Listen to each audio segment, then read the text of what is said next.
Tracy Wandale. Here. Bob Jameson.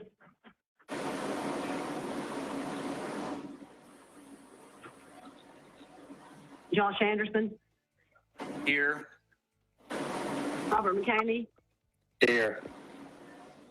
Bill Yeager. Here. Tim Isbell. Present. Jerry Creasy. Here. Steve Meade. Here. Members present constitute a quorum. I'll do the prayer, and Commissioner Meade, will you lead us in the pledge? Okay. Let's go to the Lord in prayer. This prayer was actually inspired, but the inspiration for this prayer came from yesterday's service at Main Street. Well, most gracious and heavenly Father, give us the wisdom as we stand up and put our faith forward into you, Lord.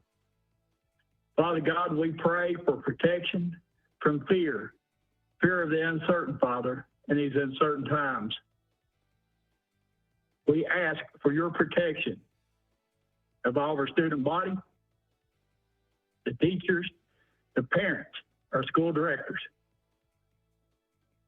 Father, as we enter into a new challenge in this school year, Father, we pray your blessings and divine guidance for our commission body, Father, that your will be done through us. Amen.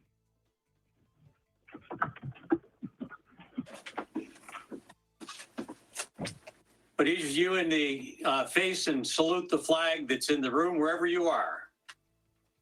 I pledge allegiance to the flag of the United States of America and to the republic for which it stands, one nation under God, indivisible, with liberty and justice for all. Thank you. Appearance of citizens. Do we have anyone here in the courtroom? I see none. Do we have anyone out there in the virtual world that would like to speak?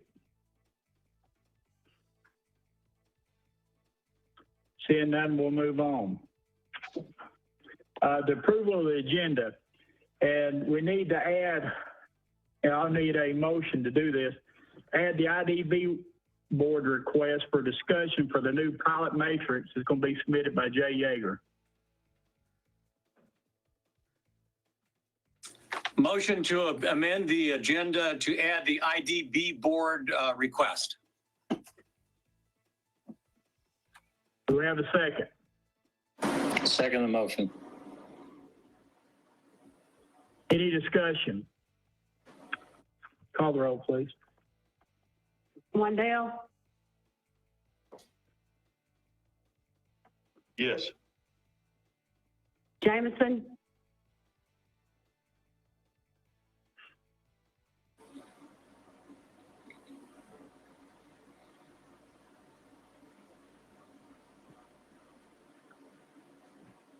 Josh Anderson.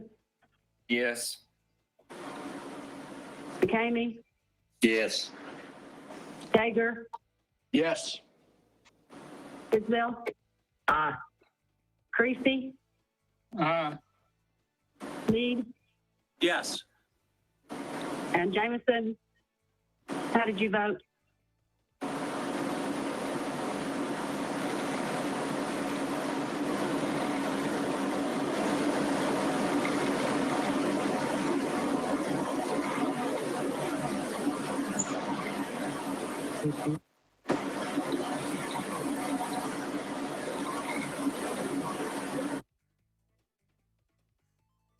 Brian, are you trying to connect with Commissioner Jameson? Yeah, he was asking to know what you reviewed. Okay. All right. Motion passes. And next, we're going to have the ongoing COVID-19 awareness monthly briefing. And I just got one little shot I want to show, and this is about proper way to wear a mask. Or not to wear it. We didn't vote on the approval of the agenda. That was just an ad. If you'll see, it says, do not bring down your mask to the chin. Because you'll see, you actually, other than your hands, your neck actually carries more germs than any other part of your body because it's always exposed and you don't wash it like you do your hands. If you see the first one that shows the exposed area, And then if you pull it down, inside your mask will be contaminated. So then you're just putting all the germs up there, no matter what the germs are. Next, we're going to have a presentation by Dr. Bunick. She's going to take about 15 minutes to do a question and answer session. And then we're going to have some, Commissioner Creasy's got some questions in discussion. Dr. Bunick, are you online?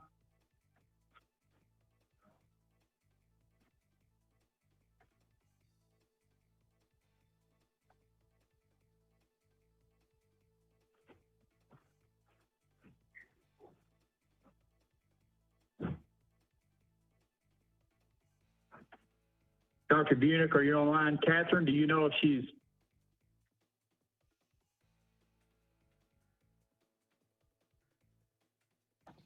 I'm calling her right now. Okay, we'll go ahead and go on with Commissioner Creasy. Discussion and possible action on preparedness and future action plans requested by Commissioner Creasy. Commissioner Creasy?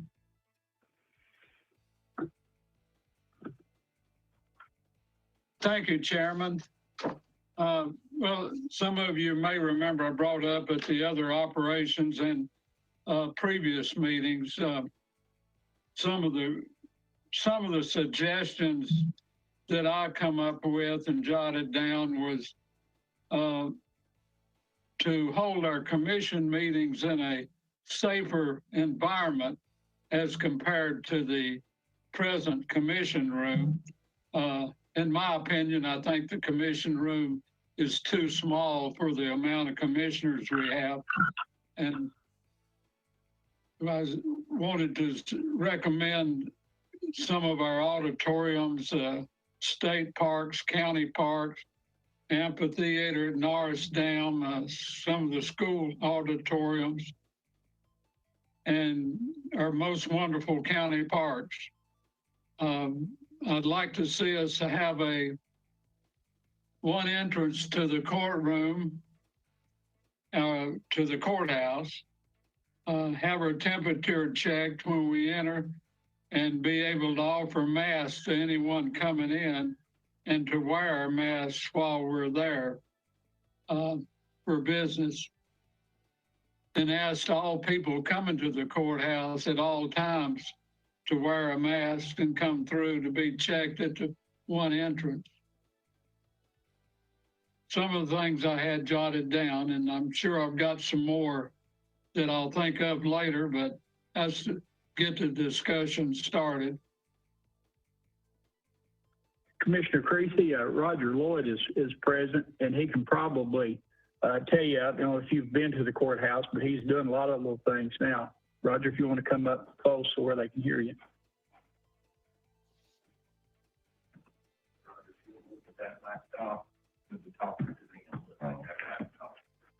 Okay, I guess what kind of questions do y'all have? I mean, as of right now, we do have the single room entrance into the courthouse. We are taking temperatures. We are, as a county, supplying masks.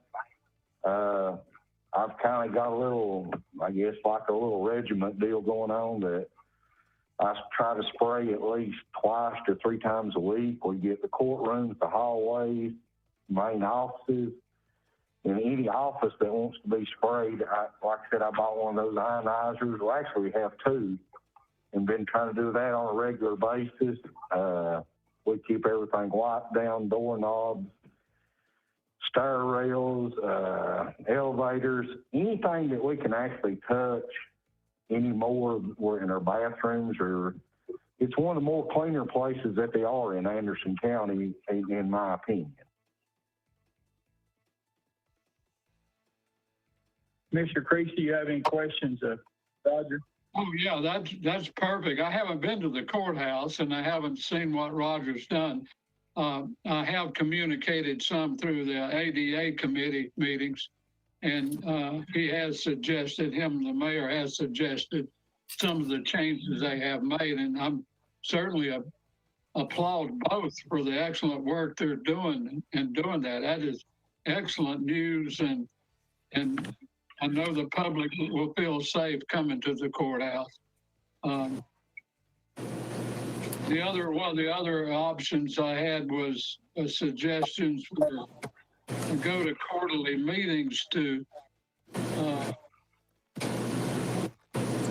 cut back on our exposure in meetings. And I'm not sure if that's something we could do where the county can operate from quarterly meetings or not, but I wanted to throw that out for discussion as well. In our committee meeting. From what I understand, Commissioner Creasy, and I think Jay's online, but we have to meet monthly meetings to carry on the business of the county. Jay, do you have anything on that? Yes, sir. We could actually drop back to quarterly, but we have too much business. We've looked at it and tried to condense some of the agendas, but there's just honestly no way to do it at this point. There's just too many things going on in our county. It's our county government is too big with too many issues to meet just quarterly. I understand everyone's concern about this, but we've just got too much business to do that. Mr. Chairman? Commissioner Creasy, go ahead, Mayor. I'm sorry. I'll get you, Commissioner. To Commissioner Creasy's point, if, for instance, the temperature checking, all of that is taken care of during normal business hours. I know I'm personally happy to work with the Sheriff's Department or even EMS to put some protocol in place for after hours meetings. We can certainly work with Chairman Wandell on that if that is something you would like to see us do. I know that has, there's really been no mechanism in place, and it's one of those things. The sheriff has done it, you know, Roger, we're keeping the cleaning, but we're happy to help facilitate that if the commission would like to see something like that put in place. And I'm happy to work with the chairman and make that happen so that there are no gaps for after hours meetings, if you would like us to work on that. Commissioner Meade? Yeah, the other thing I wanted to say, well, I was going to bring up is that in the evenings after court is over, you know, after 5 o'clock, there typically isn't the Sheriff's Department there. So we're going to have to make sure that when we have evening meetings of any kind, that people are coming in, that we have that's still stationed so we can have the temperatures taken. People can use the hand sanitizer right there at the entrance. And I also would say that any room where a meeting is taking place, as you enter the room, people should be able to sanitize their, well, they should be kind of expected to sanitize their hands just before entering the room, because they would have touched doorknobs and handles and various things on the way, you know, even from the front door. The other thing I was going to mention is if we really decide we had to use a different building, until this stuff is all settled, we're certainly not going to be using the senior center much. And that room is certainly big enough. I'm not sure if there's enough tables and chairs and stuff over there, but I expect that there's some over there I just haven't seen. And the other thing, because the big thing is hand cleanliness, really. The other thing I want to point out is some of the masks that are being used, including some masks that have been handed out from the mayor's office. If you hold them up against the sky, you can see the light right through them, through the holes. There's no way that they're effective from COVID-19, which is a super tiny virus. We're going to have to make sure we're using face coverings that'll actually do the job. The single ply cloth ones that you can hold up to the light, to a light, and see light through them will not filter COVID more than about a 2% effectiveness at the most. It's like trying to keep mosquitoes out with a chain link fence. Whereas the better multi-ply ones that you can't see through, I think that's kind of, if you can see through them, you know they're almost useless. We need to make sure that people are using a good quality mask. And I know I picked up a couple from the mayor's office, and I looked at those, and those are the ones that you can almost see things through them. There are so many holes through them. You know, if you hold them up and there's a bright light behind it.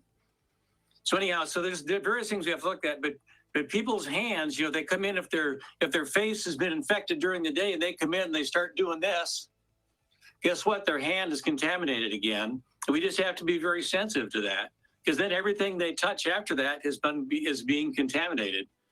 And this is a nasty little virus that likes to spread. Thank you. Well, I mean, to everybody's, kind of help ease everybody's mind. I've bought like 9 rail stations. I've got them in different locations throughout the courthouse. More than glad to get some more if that's what we decide that we need to take and do. I've got them in the entrances. I've got them where you get on the elevators, where you come into the courthouse. They're stationed all over the place. I've got hand sanitizer in about every office.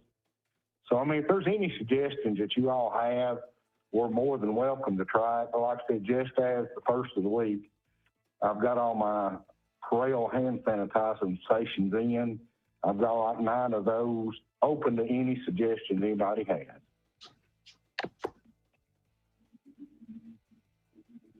Mr. Mr. Dittenberg?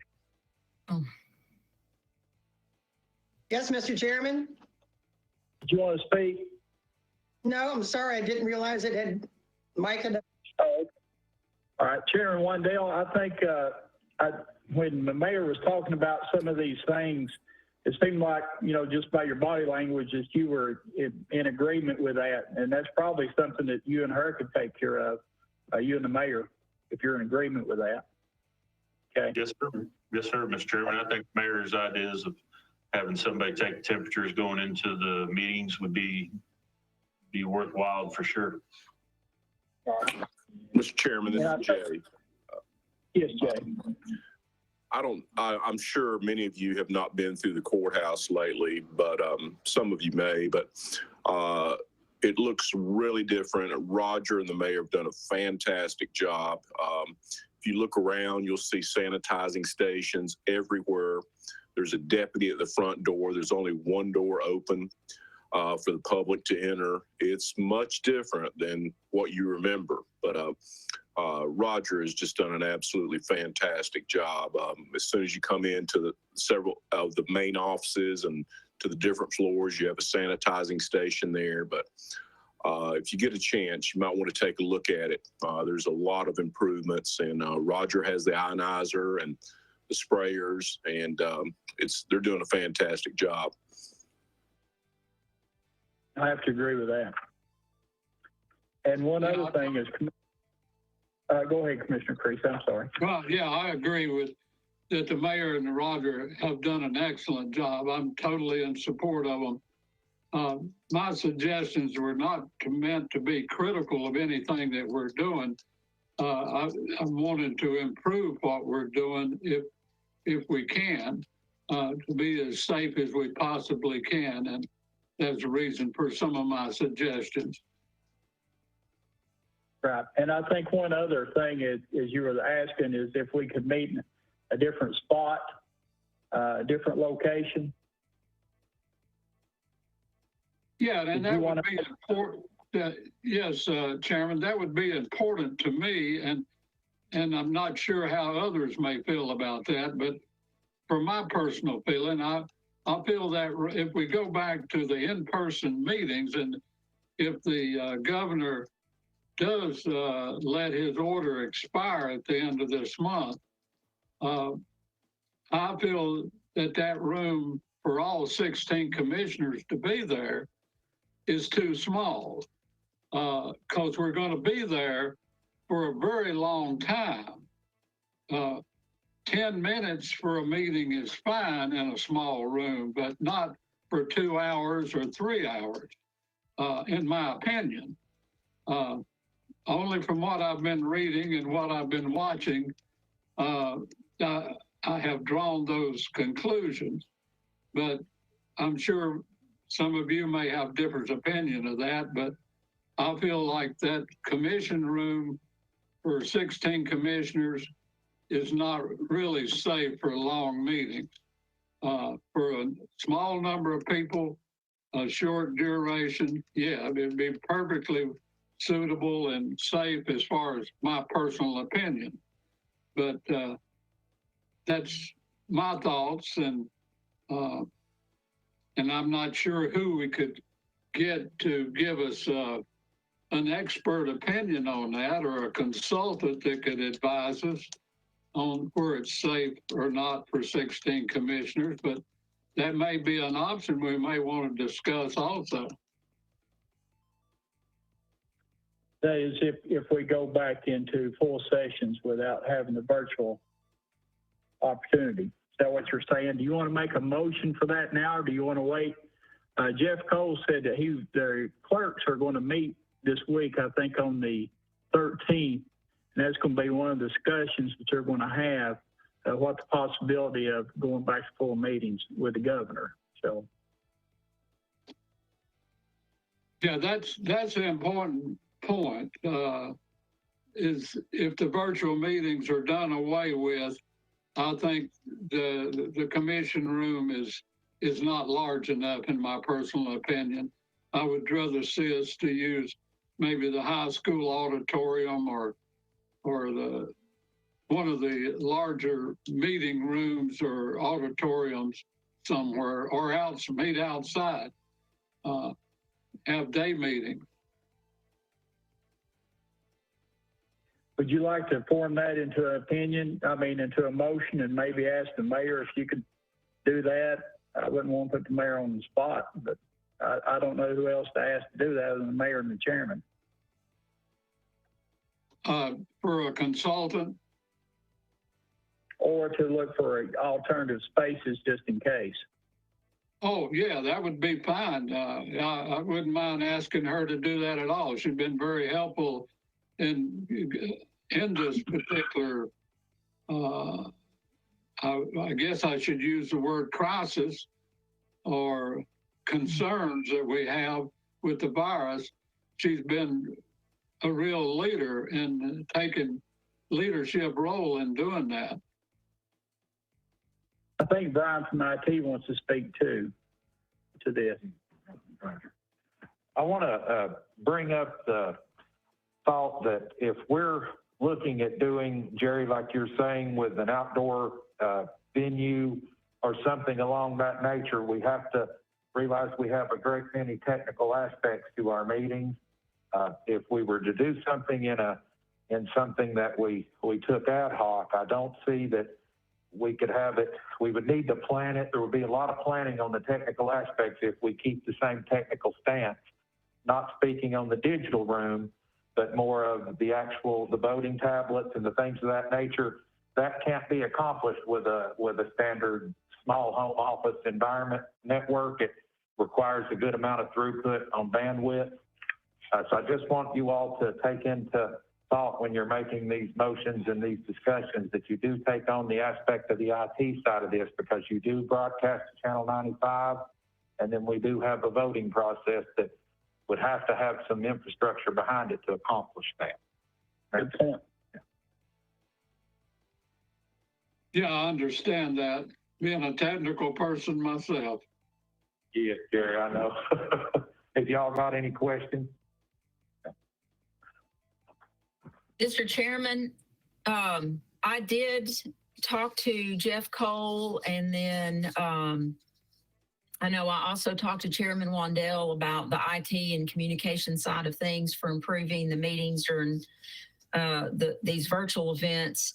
I am happy to help work with the chairman on, some locations that might serve us and also have some, tech capabilities. I'm more than willing to do that. And so I can certainly work with the chairman on that. And as I know, he, directs your meetings. And I'm happy to do that. And then also, I would like to say, I know Commissioner Meade raised the issues about the masks in my office. I do want to clarify for those folks that are watching at home or that may have picked those up. Those are cloth masks that have been distributed through the health departments. And so those have been made available to us from the state of Tennessee, and they are not surgical or medical masks, and they don't purport to be, but the governor did send out fact sheets on those, and they are designed for the sole purpose of addressing the CDC recommendations for source control. And then they have been treated with the Silvadur 30 flex antimicrobial technology. And so those aren't the Mayor Frank's, independent mass that I'm making somewhere. I just want to be clear that they're from the state of Tennessee and they came via the health department. And I don't think anyone has purported that they're a medical grade or an N95. So I just wanted to clear that up for the public in case there was any concerns. Thank you. I see that Nathan is online too, and he was going to speak for about 2 minutes. Nathan, are you available? Yes, sir. Hey. So, am I coming across okay? All right, so you had thumbs up. Well, I just wanted to kind of give a brief of where we're at with Anderson County EMS, of course. We're continuing to see COVID cases, COVID presumed or suspected cases. So we haven't relaxed any of the protocols that we have put into place and then our staff is using. We're requiring surgical masks to be worn on every call, face shields or goggles to be worn on every call as well. We have experienced, it is sometimes a little bit difficult with our staff, and that's why we say goggles or face shields going in from air conditioning to out to the humidity to back in and back out. And I've experienced this myself.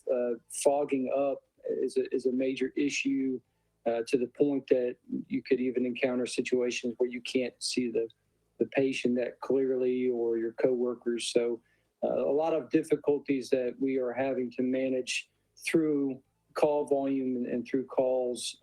It's not necessarily something that we're used to in regards to the level of PPE, but it has become the new normal for this period of time that we're going through. Number of calls, we have seen an increase on our 911 call volume.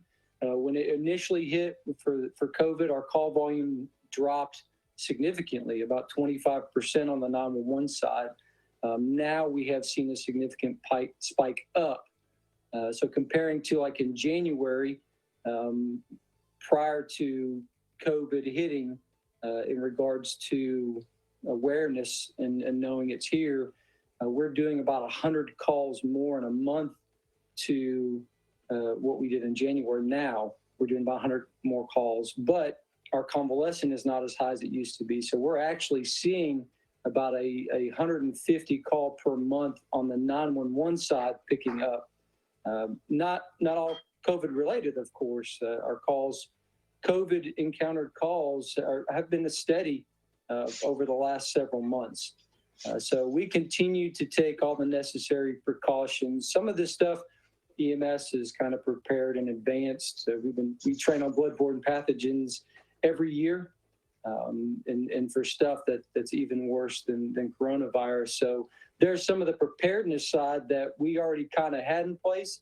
Now it's the application side that we haven't necessarily put in as consistently as we're doing COVID. Thankfully, Anderson County, I think we've been pretty blessed when it comes to our numbers. When you look at that, internally in our department, we have not had any of our staff that have been exposed and contracted coronavirus from work-related situations. We have had 2 staff members that have had COVID. Both are recovered. Both are back to work, met all the necessary guidelines to come back to work. We have had several staff that have been on isolation protocols, but in guidance with CDC, with the health department, they're able to return back to work, but they have to wear a mask during their entire shift. So we've taken all kinds of measures in place, all kinds of things that our staff is doing. We're still limiting traffic at our headquarters facility, working still with our residents if they have issues or problems. We're still working, still being available administrative-wise. We have never shut down our administrative side of things. We have stayed running through the whole process, and we plan to continue. I look at ours department, whether it's administrative or not, as being essential. So we're going to continue to operate that. PPE-wise, the difficulties in getting PPE is going to be here for quite some time. We have bulked up significantly when it comes to surgical masks. We have been, because we use a lot of those, so we have bulked up significantly on that side of things, and we continue to monitor where we're at with all PPE. But the difficulties in procuring PPE, it's going to be here for quite some time, and we are very thankful for Finance Department, Purchasing Department. We go through all of this with them. They ask all kinds of questions, so we're still maintaining the purchasing practices or having discussions with purchasing if things are different because of what's going on. So that piece of it is going very well. The health department, HR department, we've been looking at guidelines that we have internally that we have developed. We've developed those in guidance with the health department, with our workers' comp. We've discussed and send them our guidelines. So we've been looking at this from all kinds of different angles. But from our department, we anticipate this to be around for quite a significant time.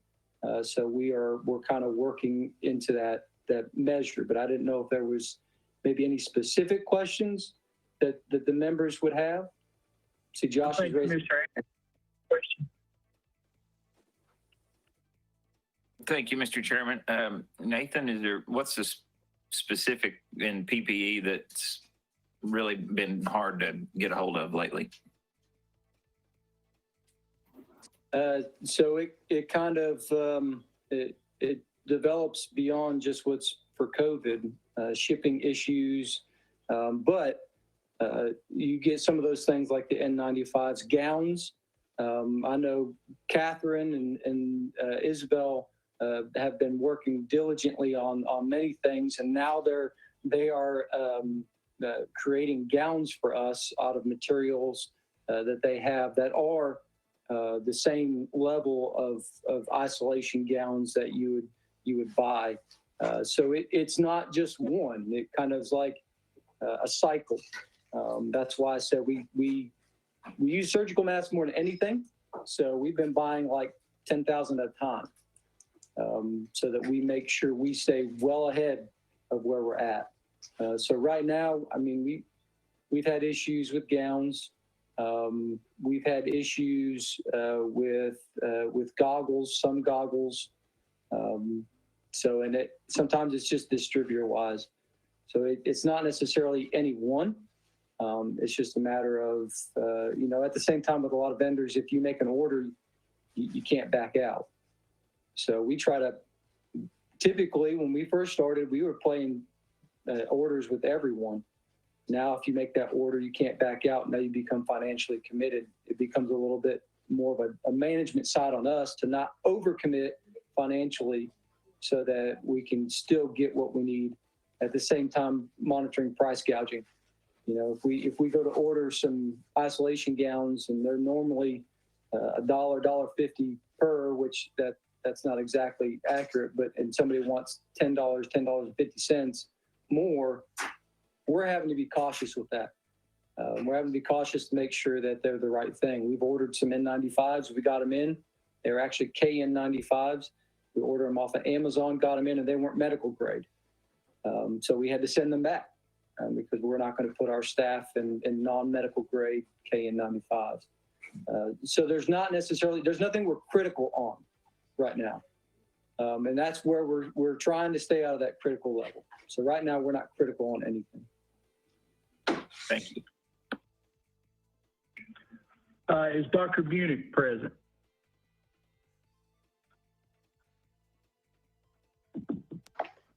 Mr. Chairman? Yes. She was unable to access the meeting by the link, so she's going to try and call in. I just sent her the number and the access code. Okay. Well, we may move on and then we'll go back to that just to speed the meeting up. But one of the things that Catherine and Dr. Bunick is actually making is a different version of our face shield. I don't know if you can see these, because they're really transparent, but they'll give you 100% blockage as far as anything going out or coming in. And these just attach to your eyeglasses. Yeah.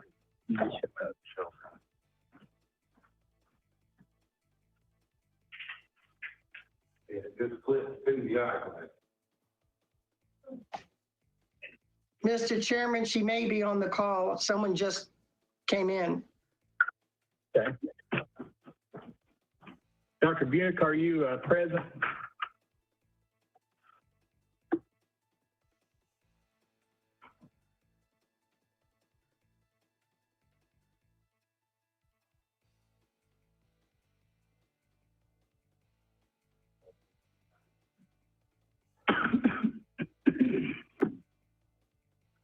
Dr. Buick, are you out there?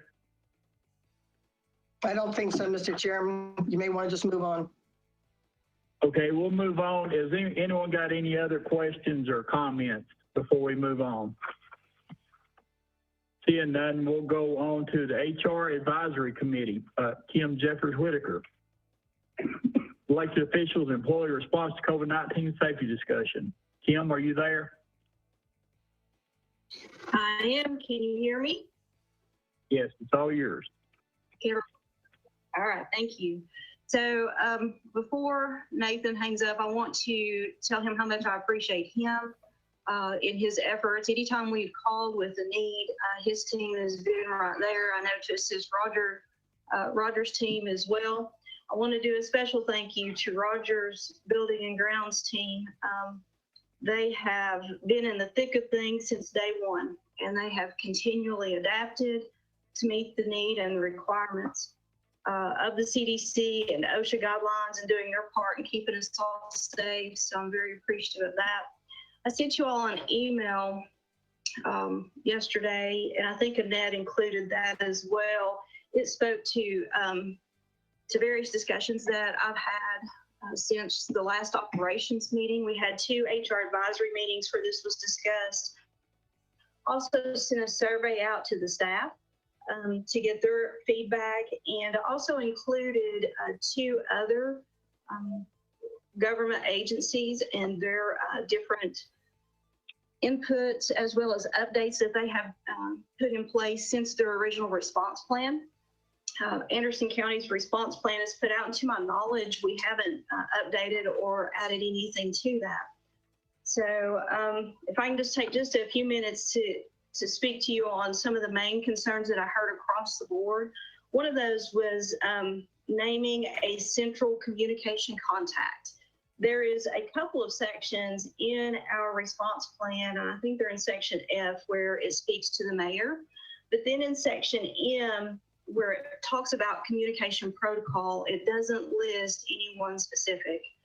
And I think that by naming the mayor as the central communication contact, this would help relieve some of the stressors that the employees are feeling. And it also would ensure that the responses that are being given are uniform in a timely manner, and everyone's getting those across the board at the same time. I hate to add anything to her and Leanne, because I know they are swamped as well during this time. But I still feel like that's something that might need to be addressed. Additional protocol for close contact or direct contact. We've already established in the original response plan that an employee who tests positive or has been in direct contact with someone who is positive, the employee should quarantine for 14 days. This may need to be updated to state that we're going to follow the CDC or Tennessee Department of Health guidelines, because these things change regularly. We also have had a lot of questions around indirect contacts, to where if I'm around someone who may have been in a direct contact with someone who's tested positive. In speaking with the Tennessee Department of Health, I've been advised that those who have come indirectly in contact should simply watch for symptoms while they continue to practice good personal distancing, washing hands regularly, or wearing face coverings, et cetera. It's just taking those precautions. But that is something that a lot of the employees have some anxiety over. Closure guidance. The current plan states if the employee tests positive, what our guidelines are to do, and that's specifically if we have an employee in our office that does test positive, we are to shut down. And the Tennessee Department of Health currently states that we should wait 24 hours, if at all possible, before we clean and disinfect. Again, as you all know, that could change within the next 15 minutes, and we might need to update that, but that's kind of where we're at today. A lot of the employees who have children, as you can imagine, are very anxious as they find themselves in the situation where schools are opening, and everybody's a bit unsure of what that's going to look like and what that means. And there's that anxiety of what are we going to do if the school closes again? And where is that going to leave us on daycare? We've had employees whose daycare is closed as well. So looking at maybe some further guidelines, we do have in our original plan, it speaks to FMLA, the guidance on FMLA as well as the FFCRA and what that means for the employee and what that looks like. But also, we also speak to flexible or teleworking. And according to UNICEF and in the International Labor Organization, they suggest flexible work schedules, which could include teleworking or shift working, different things to allow those employees to take care of their children as well. Our current plan also speaks to other country hotspots. And as you all know, that was done when we originally started.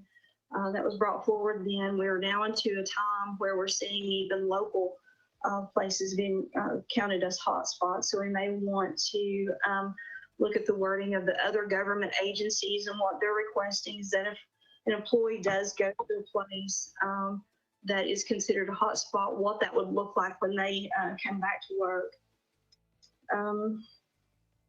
And then also we might want to consider limiting vehicle and elevator occupancy. Those are some of the main concerns that I've had brought forward to me. But also another thing I want to mention is that having a blanket policy across the board may not be practical because we're in such a fluid time. It may not stand. You know, we may need to update those. And the current response plan does speak to that if that allows those department heads the ability to change those based upon their need and their experience. But that's I think that hit everything I had unless someone has questions for me. Any questions for our HR director? Okay, thanks, Kim. Next, we have Comcast. Excuse me, Jerry, go ahead. Commissioner Creasy. Well, no, yeah, I think that she was mentioned, the mayor being the central communications contact. Is that official? Has she been made official, the central communications contact, or do we need to make that official in some manner or not? I think, Commissioner Creasy, that will just depend on what the issue is. So for instance, the mayor is not risk manager or HR director. So if it's on those related issues, the mayor can, the sheriff, for instance, is security. The mayor is the maintenance of the building. So I guess it would just need to be outlined what particular responsibilities, but I'm always happy to take some. So if we can just maybe get some clarification there, that would be good. Yeah, Kim, could you clarify a little bit exactly what you were suggesting there? Sure. What the employees are asking for is, or looking to, is when things occur, who is that one person that they can reach out to, regardless of what office it is in, to receive clarification or direction on different scenarios. One of the scenarios may be if they're told that someone comes into the building that has tested positive, who do they go to? Who do they look to for additional guidance or confirmation, or, you know, what does that mean to them? That was one of the main issues, is finding that person that they can go to even if that person is, let's say it's originally the mayor that they go to, and she says, you know, that's actually going to fall on the sheriff's, you're going to need to reach out to him, just that person, that one contact that they go to, that they can continually get that same response and that direction on where to look for guidance. Mr. Chairman, may I comment?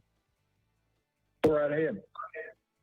Yeah, and thank you for that, Kim.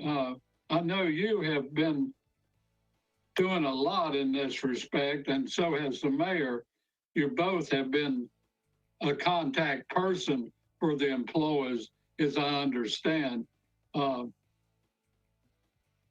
And I think you may be, I may consider what you have said, that some employees don't feel comfortable maybe going to their supervisor and they may wish some other kind of contact, or is that what you was meaning by that? I'm not exactly, I was trying to read what you were saying there, what you were feeling.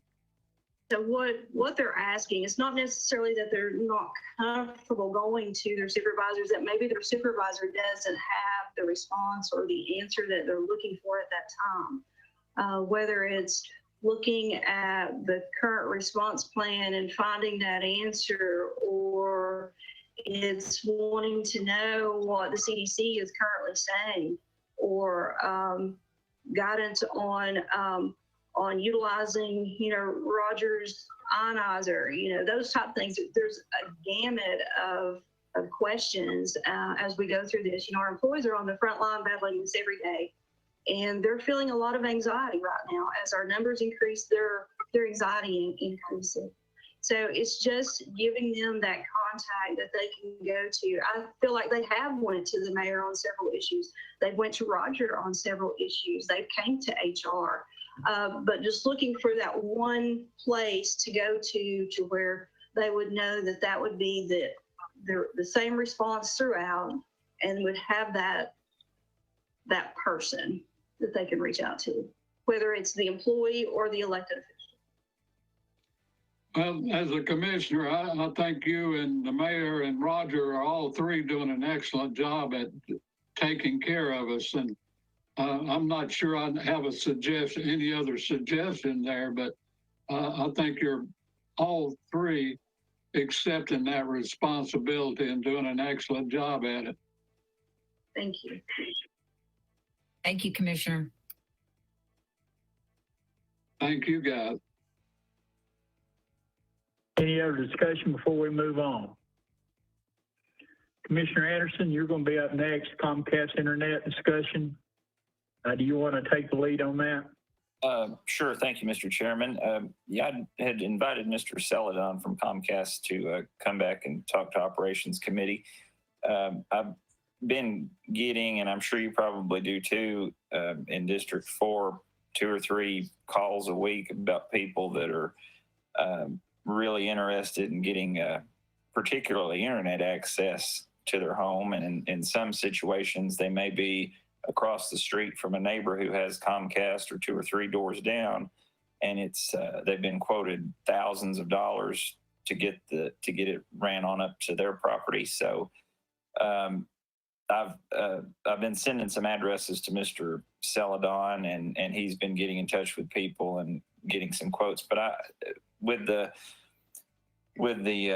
current situation with COVID and so many people virtually teaching their kids from home, and the possibility that if school has to go back to all online learning within a few months, I think internet access, particularly in the more rural parts of the county, is going to be critical. So I just thought maybe if Mr. Celadon could take a few minutes to kind of explain maybe Comcast plans for possibly extending internet access to more rural parts of the county, or if there's any kind of new funding mechanisms or grants available that we can make that happen, because I think it's going to be a very, very important for people in the next few months deciding on schooling their kids. Mr. Celadon, whenever you're ready. Thank you, Commissioner Anderson, and thank you all for the invite and having this available virtually. Definitely helps with, we're currently in travel lockdown, so the virtual meeting helps me a lot. I think as most of you are probably aware, the state of Tennessee has rural broadband grants.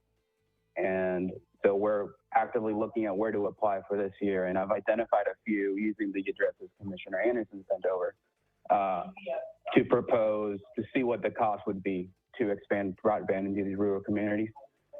There was an emergency broadband using CARES Act funding that required the construction to be done by the end of the year.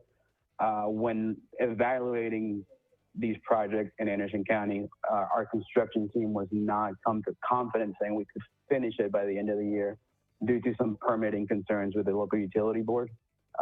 We've had some trouble getting permitting turned around on a timely manner. Most of this is anecdotal. I haven't dug into it, but just as an aware, we're concerned about that aspect of it when looking at rural broadband, the cost of it and the make ready, making sure we have space on the poles. But as far as what we're looking to do, we need to know where customers are building new homes. We don't always know where those clusters are. As far as what the county could do to help out, and we're happy to work side and side, is all these requests, if we can get them all together in some sort of format that's easy or just one place for me to be able to look at it and see what's close together so we can start being more proactive in these applications. Okay, we have identifying that cluster of 10, 20, 30, 40, however many homes in an area. I mean, the more homes, the less cost per passing, the more we can make the business case for it. As far as the individual, we are willing to fund more of the construction project in these rural areas than we have in the past, but it's hard to say specific to everything case by case. So it depends how many poles we have to attach to. That impacts the cost, whether it's underground or aerial. So it's hard to say what we're planning on doing, but in general, once we identify those clusters, there's one I'm seeing in northeast Anderson County near, there's a yacht, looks like a boating club or a yacht club, North Shore Drive. That whole area is unserved and we're nearby. So that's one of the areas I'm looking to apply for the upcoming grant. With that, that's very broad. So I'm happy to take any questions or how to move forward. I'm willing and able to work with the county to see how best we can serve the county and its citizens.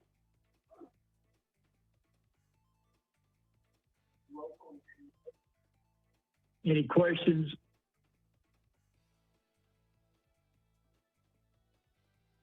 Any questions to Mr. Celadon? Mr. Chairman? Yes. Two questions. One, and this may sound a little ignorant, what permitting board are you having a problem with? That is the Clinton Utilities Board. Okay. And the other question, you said something about Northeast Anderson County and North Shore Drive. Yeah. I may not be aware, but I don't know if there's a North Shore Drive in Anderson County. So North Shore Drive is on the other, it's in Union County. It's just over the border, but there's a whole community in that general area. Okay. I can find the street address in Anderson County. Fox Hollow Road. Okay. Rich Circle Road. Yeah, the only North Shore I knew of was in Knox County. But thank you for coming and thank you for the information. Yes, of course. I think that's going out towards Waterside, isn't it, Josh? Where he's talking about, Commissioner Anderson? Yes. Yeah, that sounds right. And I appreciate you coming out, and I'll continue sending the addresses as I get them. And thank you for letting us know about the issues with utility permits. I know things have changed where you can run the lines on the poles now. So if there's anything that we as a commission could do to encourage fast tracking those permits, if you've got any suggestions on our end that we could do to help that, just please let us know. For sure, and I appreciate it. I'm relatively new to the role. I started back in March, right before the pandemic hit. But I've told construction to keep an eye on our permits, and if they're taking too long, just to let me know so we can dig into specifics and try and figure out why they're taking so long.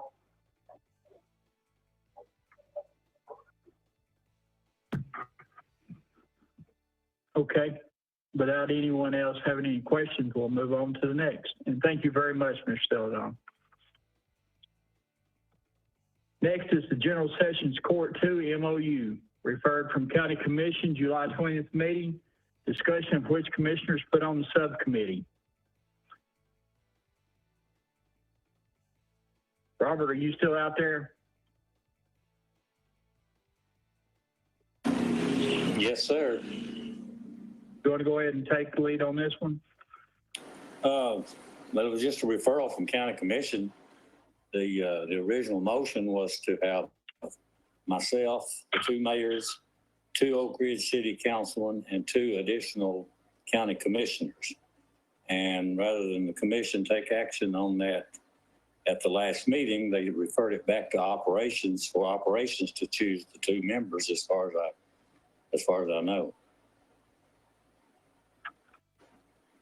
Okay, do we have any suggestions or a motion out there?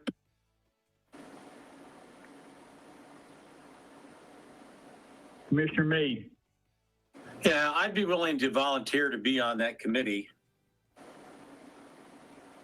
Okay. I don't know if anyone else has shown interest. I think we ought to have at least one Oak Ridge commissioner on it, I would think.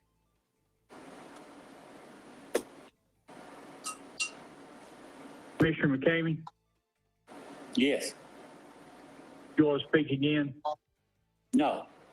I'm just. Okay, Commissioner Yeager, I thought I seen you light up there for just a second.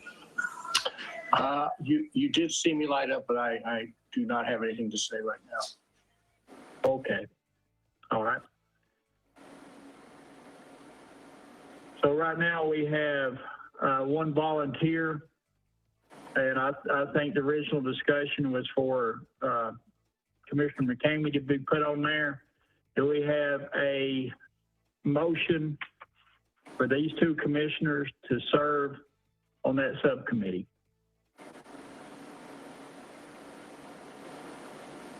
Commissioner Creasy. Well, I'm disappointed. Those 2 commissioners that we're talking about are the 2 that have been the most vocal and opposing the status that we have. They're complete opposite of my particular view on the issue, so I'm not convinced they're the 2 best as far as I'm concerned. Although they're very outstanding men, great commissioners, but their point of view on this particular issue is opposite of mine, and I just want to, they know that, and I'm sure they're aware of it. But anyhow, I just wanted to say that. Mr. Chairman. Yes, Commissioner McCamey. Maybe Commissioner Creasy would like to serve on the committee.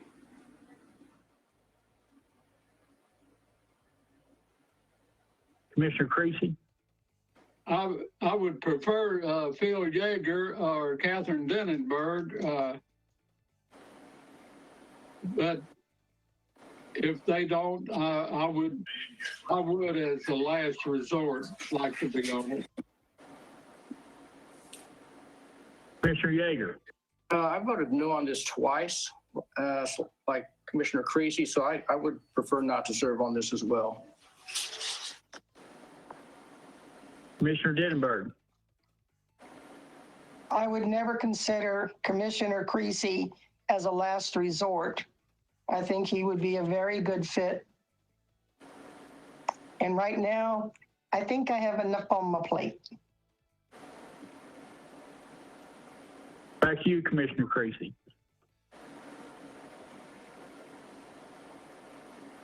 Maybe I shouldn't open my mouth. Well, I could see having 2 commissioners with separate points of view I think that'd be very fair. And we've got 2 volunteers to go in one direction. We need one to go in the opposite direction.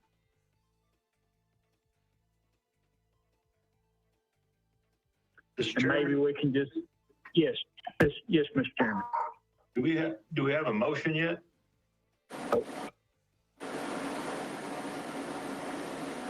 No, that's what we're seeking is a motion. Okay. I'd like to throw one other name out there very quickly. I would Yes, like to Commissioner. throw out the name of Josh Anderson.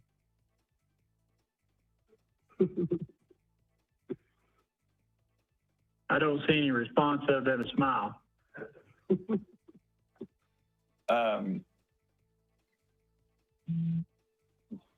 Yeah, if no one else is anxious to do it, I'd be happy to serve on the committee.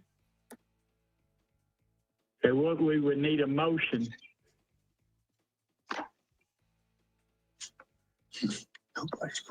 I'll make the motion that Commissioner Anderson and Commissioner Meade be the 2 commissioners to serve on the committee. Okay. Any discussion?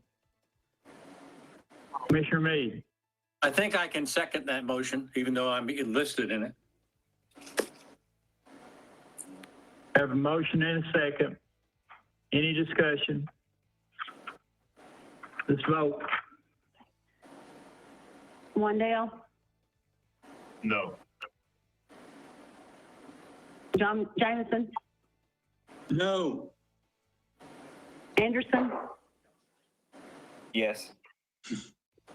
McCamey, Yes. Yeager, No. Isbell, Yes. Creasy, No. Meade, Yes. 4-4. Tie vote, motion fails. I'd like to make a motion. Unless you got my vote.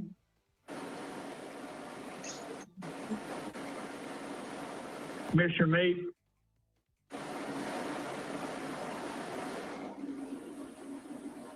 Mr. Jameson, did you want to speak? No. Commissioner Meade?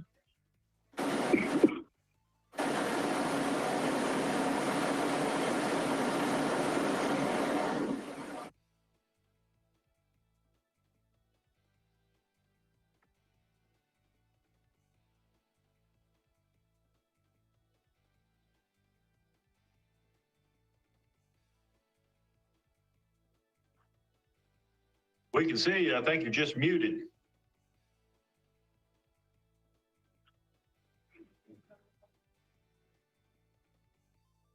No, he's froze.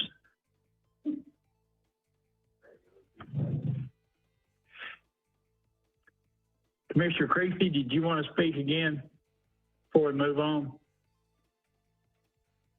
Yes, I'll be going off the operations meeting next month.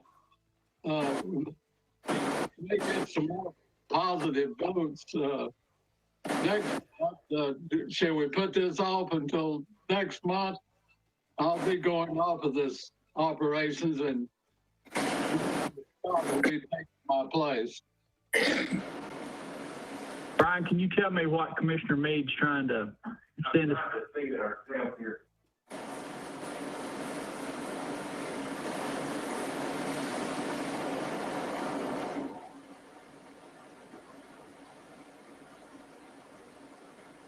I'm sorry, Commissioner Meade. Maybe we can take this up next month again. I think it says mute won't go off. Yeah, mic won't go off. Mr. Chairman, Yes, Commissioner McCamey. I know the motion failed, but the intent of the motion was to choose 2 people to go on the committee. It wasn't whether or not you were in favor of the motion or not. It was for the operations committee to choose 2 members to send back to the full commission. So basically what you're doing is voting against a motion that's already been passed, which was to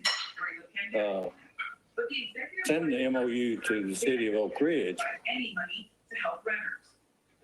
Democrats over the weekend. Craig, the motion that failed was for the two that was named. Yeah, so can we name two more? Don't slog. While it has the illusion of I'm sure we can do that one more time. on evictions, it says. Wasn't the original motion for it to be two Oak Ridge commissioners?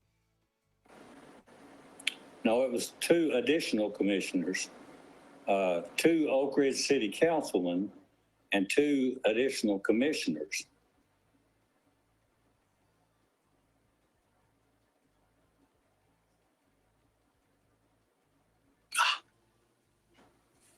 I really thought we'd have two volunteers that would want to serve. I think the organizer just unmuted me, so now I'm back. You got to unmute. You got no ability to unmute. Go ahead, Commissioner Meade. No, I'm just saying that the organizer must have had me muted and it wouldn't let me unmute. And I just got a little message saying, you've been unmuted by the organizer. Do you want to unmute? And so I'm just letting you know that I'm back and can take part in the meeting. Okay. All right, Commissioner McCamey, going back, we have two volunteers. Actually, we have three now.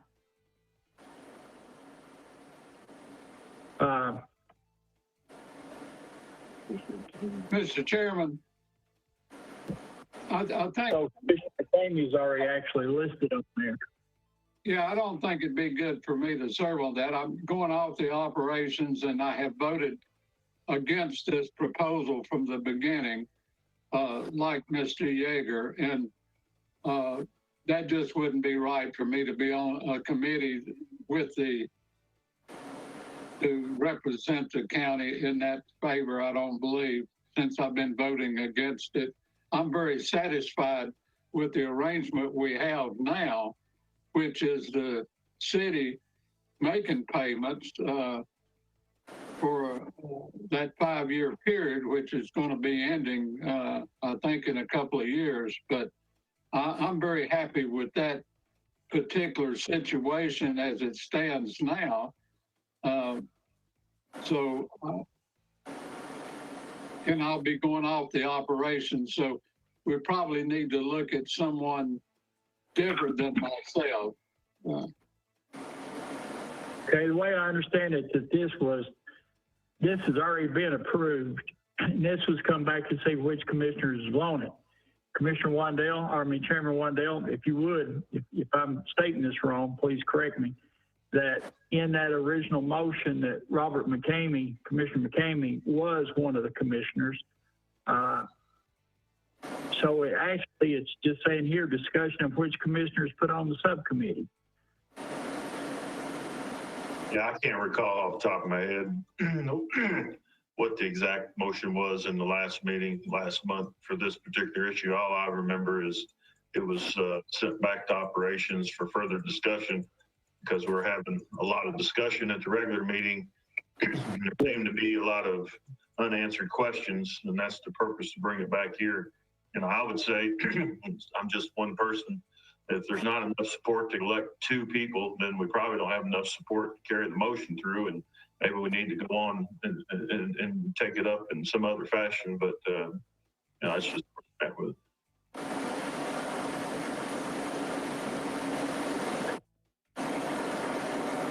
You know what this motion was that was approved?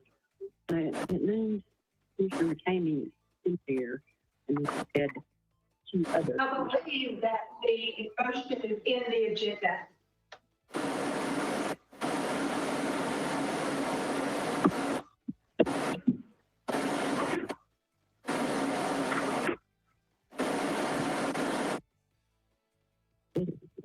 Okay. Annette's going to go get that. It's on page 5 of the agenda packet.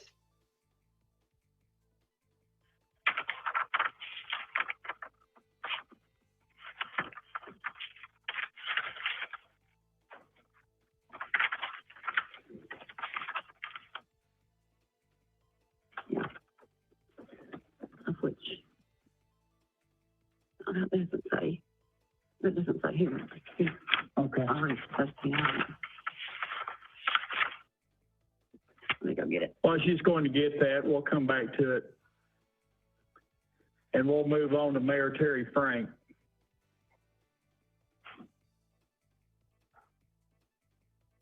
Thank you, Mr. Chairman. The first item I have under my requests are first,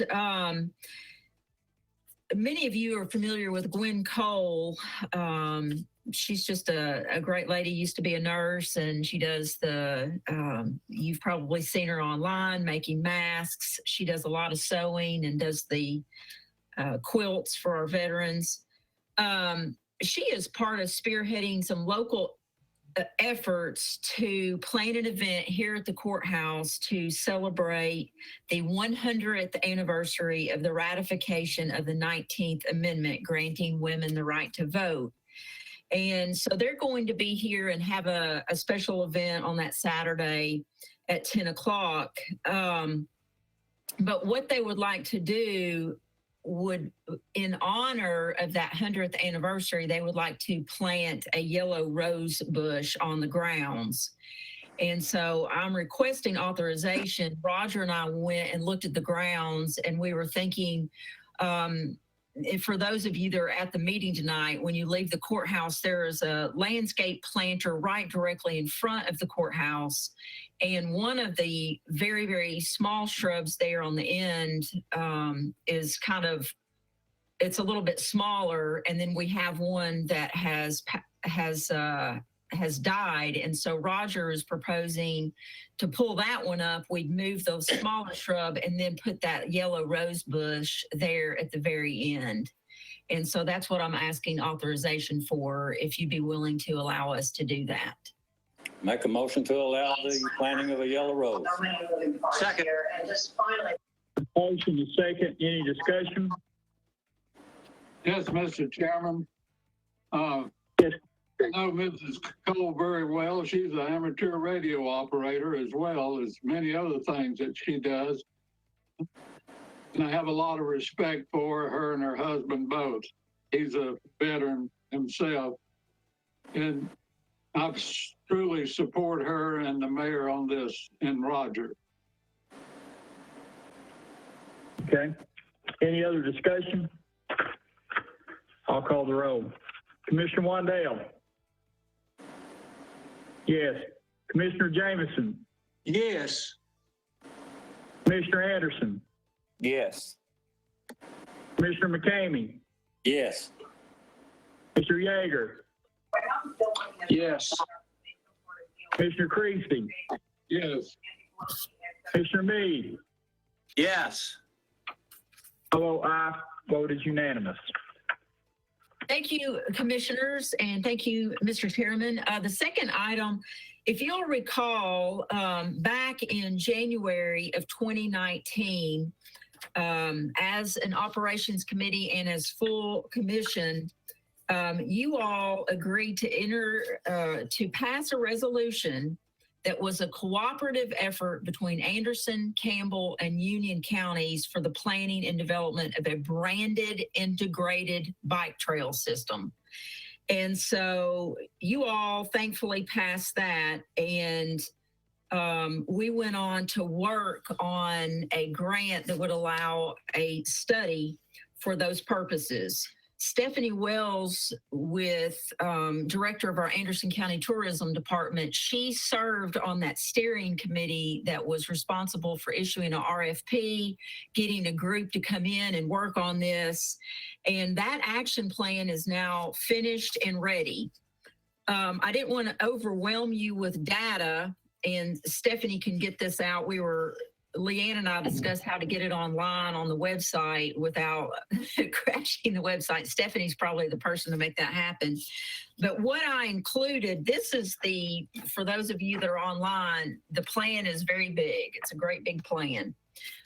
We all met at the Norris Tea Room with Mayor Morton and Mayor Bailey from Union County, Mayor Morton from Campbell County, and went over the draft, and the committee working with the design team, the consultant team, finalize that study.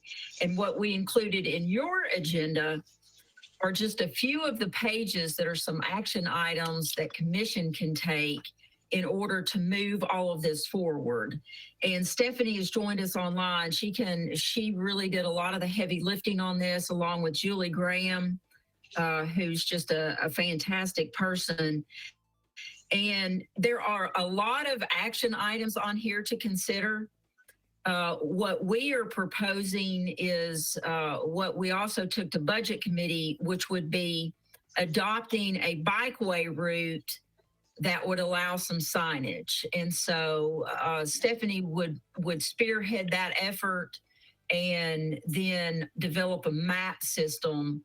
And so that's the official request before you here tonight. But Stephanie, I'll turn it over to you and let you brief the commissioners in on all, well, not all, because I mean, I know it's a weighty plan, but maybe just some highlights and what this would mean for not only Anderson County, but the region. Thank you. Yes, I will say that we are planning on posting it online. So when we get that up, I will send the link. I'll send it to you so that she can send it out to everybody.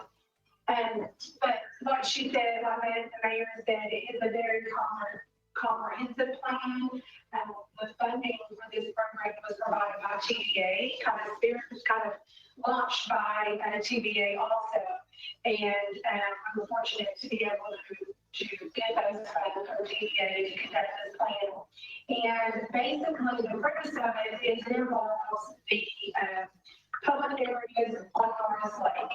So we're talking about Boyson Point, Norris Dam State Park, Big Ridge State Park, and Norris Watershed are kind of the main areas right now that we're talking about. We do have plans to pull in other areas like Shut Swan and the Anderson County Park, also pull in Cove Lake. And so that's kind of phase two. But this was phase one, and we're looking at some of the trails in the system are built out to capacity. For example, the Norris Watershed, they are built out to complete capacity. So the program, the plan for them is to look at more sustainable trails. And then you come over to Big Ridge that has very limited trails. And so the plan for them is going to look at building more trails. So the plan is not just one cookie cutter plan for each one of these trails. There's some specific there's specific goals for each one of those areas. And two, it involves the state's going to have to come forward. There's a lot of different levels to this. But like the mayor said, a couple of things that Anderson County government has control over, and that we are already starting to work on is Yes. Stephanie, hold on just a second. Okay. Brian, are you trying to fix her audio? We've done all we can. Miss Stephanie, we're getting a real odd sound out of your microphone. And I've done a lot of meetings with you, and I never hear yours sounding like that. But tonight, it's cutting in and out, and then you're having like an echo mixed into it. Could you maybe turn your speakers down a little, possibly? Just try that. Something's going on there.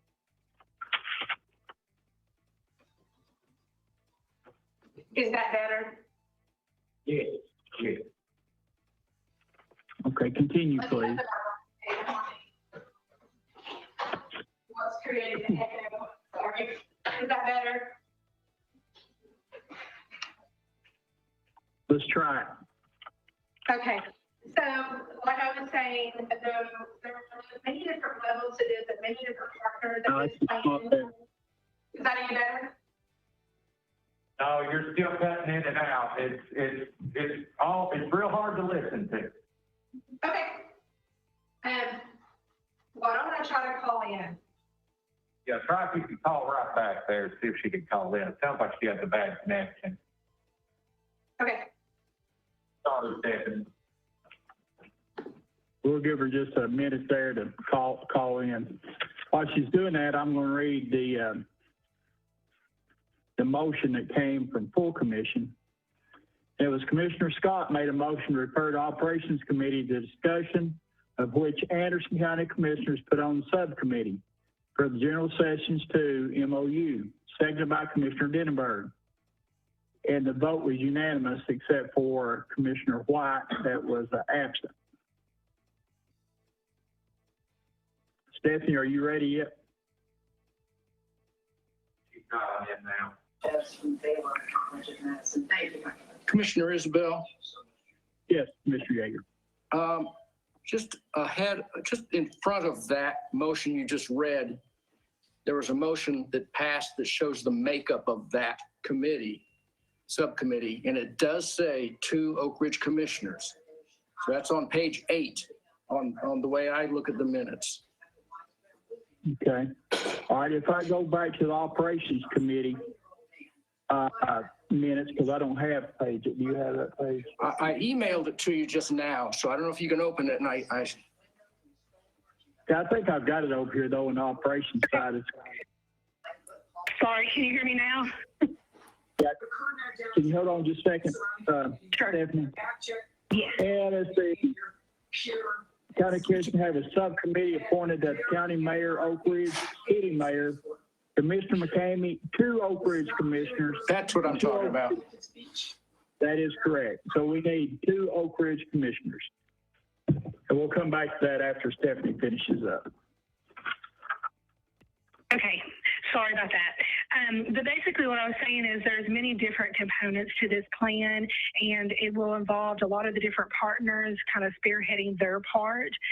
But as far as Anderson County government goes, there's a couple of areas that we can be working on, and one of those is trying to find that connectivity between all of those different individual trails. And so we are looking at designating roadways, safe roadways that people could ride their bikes in between. And we're looking at putting up signage that would brand each of the trails as part of the trail system. And then, as the mayor was saying, creating maps and, collateral that we can hand out to visitors. And there's already a lot of people that are already using those trails, especially from the Knoxville area and the surrounding counties. So there would be an opportunity to get them into some of the other areas that they may not be as familiar with. So our portion, as the mayor said, would be working on branding the area and then connecting those trails together, because we kind of sit right in the middle of all of them.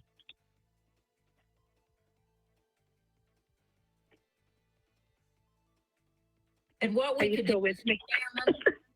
Mr. Chairman, what we could do is, if you want, because you haven't had time to review all of this, I think what we're looking is just for you to adopt this study or support it or endorse it. And then I think tourism is the natural department for this to fall in. And, maybe we pick a couple of highlights that we want to work on, like this signage. I think that's just a 101 basic thing that we can do.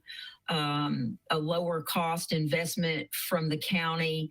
And then it helps the folks that are visiting our community as well as the locals that may not know, where to go.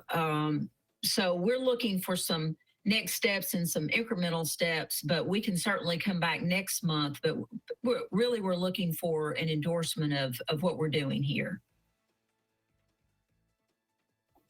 Okay. Mr. Chairman. Yes, Commissioner McCamey. Would a motion to accept the study, the sustainability and connectivity study, with the information to be brought back to full commission? Would that be a proper motion? I would think so. If so, I'll make that as a form of a motion then. Second. Okay, we have a motion, second by Chairman Wendell. Any discussion? Call the roll, please. Wendell? Yeah. Jameson, Yes. Anderson, Yes. McCamey, Yes. Sager, Yes. Reed, Yes. Creasy, Yes. Yes. Motion passes. Commissioner Creasy, if you're going to be going to budget and Commissioner Scott's coming to operations, you want to try to contact her to see if she'd like to volunteer to be on that committee? I can do that, yes. So what we'll do, we'll give you a chance to do that while the mayor's finishing up hers, if you don't mind. Mr. Chairman, Yes, Commissioner McCamey. just because Jerry's going off the operations committee doesn't mean he can't serve as one of the members from Oak Ridge. He could still serve on that committee. It's a subcommittee that'll be reporting back to the full operations committee. I think he may, and I don't want to speak for Commissioner Creasy, but I think he may have his plate full with some things that's going on right now. You want to continue, Mayor? He would be an excellent choice, though. Yes, sir. The next item, I just wanted to bring this up for discussion and really just get some input on how you would like me to proceed. Back in May, Commission was presented with a request to close the courthouse for security reasons. And one of the things that we found during this particular closure is there were some gaps in policy. So for instance, when it comes to closure of the courthouse, the mayor does have the authority to issue a closure in the event of a weather-related event. So if there is ice or snow, and for safety for both the public and the folks that work here, then the mayor is authorized to close the courthouse, and then that would trigger the personnel that was an unplanned closure, they would be eligible for pay. And, there's a whole series of protocols that follow from there.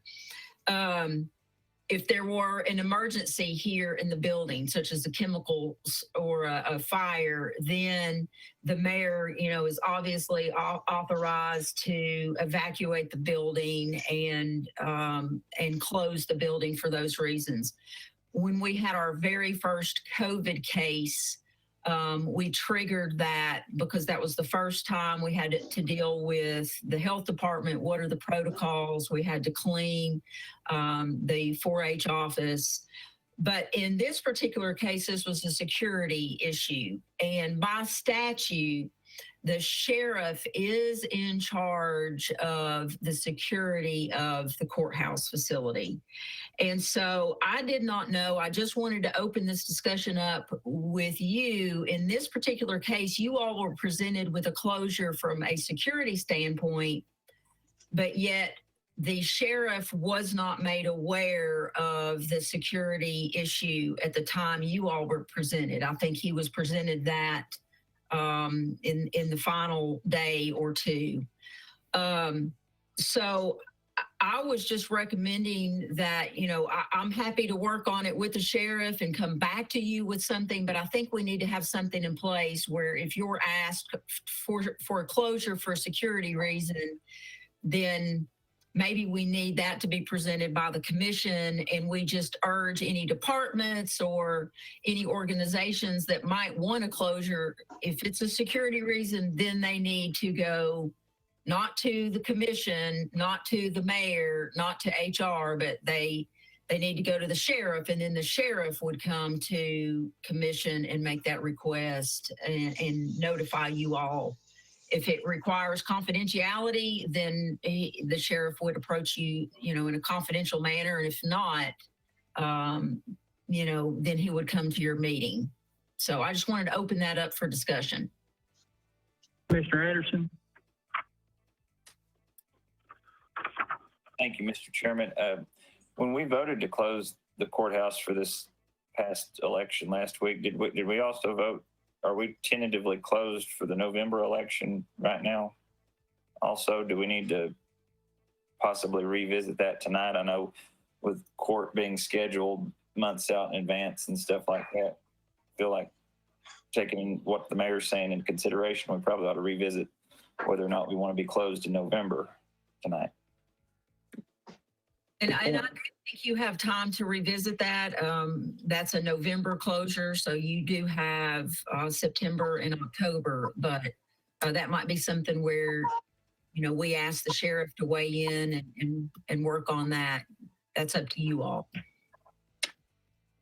Commissioner Meade. Yeah, when we voted on that, we voted for both election days already. We elect for the August election and the November election. And it was not really a closure of the courthouse. It was only a closure to the public during that day because of concerns about handling large numbers of paper ballots on that day by the Election Commission. Yes, that's correct, Commissioner Meade. But what ended up happening is the election administrator made arrangements to move the ballots to another location, citing concerns over activity inside the courthouse, even with employees, even though there was a public closure. So it created a bit of a, I don't know what word to use, GOM here for a lot of folks. And it was really, I mean, there were citizens that came to the building that we had to turn away, and we're all trying to message here. So I'm just trying to streamline the process. If it's I'm trying to do what commission wants me to do, and you all authorize me to close, and we communicate the closure. I reached out to the courts and made them aware of your motion and sent them a copy of your motion. But it ended up being the reason that there was a closure didn't exist any longer. And so it was a little bit frustrating, to say the least. Commissioner Meade. Yeah, if the election commissioner decides that he's going to move his things out like he did this last time, I'm fully in favor of going ahead and reversing that and having the courthouse open to the public on election day. We really need to talk to the election commissioner, make sure that he hasn't decided that, no, he really does need to be in the courthouse or some such change. So compliant with checking with the election commissioner, I think we should revisit it next month. We have plenty of time.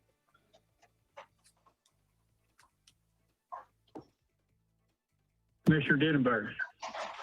Thank you, Mr. Chairman. I just wanted to say that in listening to Mayor Frank's process, I think that she has laid it out very neatly, frankly. And I certainly understand the frustration from last Thursday. And obviously that is certainly something that will be revisited, I'm sure. But thank you, Mayor. I think that your step-by-step process is very practical and keeping with what really should be done. Thank you.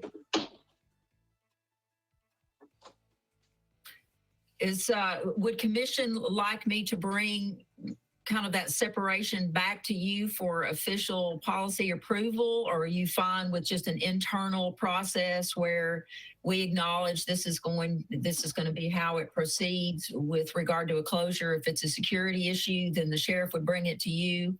I'm happy to do whatever. I just do think there needs to be some clarity. I'm fine to handle it internally unless you all want to approve that policy. Mr. Chairman. Yes, Commissioner McCamey.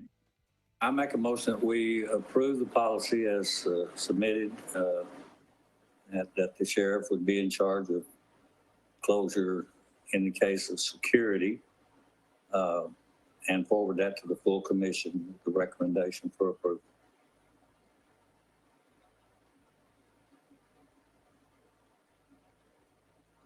We have a motion. Do we have a second?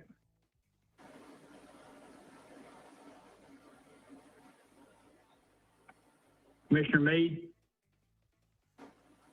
Yeah, I'll go ahead and second that, but I also want to make a comment. I think that the sheriff should take charge of that, but the final approval for closure of the courthouse, I think for any reason should end up coming back to the commission unless it's a time urgent issue. Okay, we've got a motion, second. Discussion on the motion. Mr. Chairman, it seems like the motion is what we are doing already according to the state statutes that the mayor referred to. I'm happy to hear what the sheriff has to say, but I'm more concerned with the motion we already made. We passed the motion. I voted against it. Doesn't matter, but motion passed at the request of the elections administrator to close on these 2 election days. Well, we didn't close on the first day, and now we're looking at November, but we're skipping it and going into something different. So I'd like to see us clean up the motion that was originally laid out first. I think we might need to somehow figure out how to withdraw that original motion. I feel like we're defeating the purpose of passing another motion, and we've already passed one, if that makes any sense to you. It does, and Commissioner McCamey, if you would want to change your motion, eradicate that, we can come back and change next month. Well, we can't rescind the first motion because half of it's already been accomplished. We closed the courthouse to the public for the August election, but we've got the November election, and I agree that the sheriff should be the one in charge of security of the courthouse. So technically, this motion does replace that motion that we made earlier to go ahead and close, and leaves it up to the sheriff whether or not it should close for that election. And it would be up to the election commissioner or the election registrar to get with the sheriff to see if there is a security concern.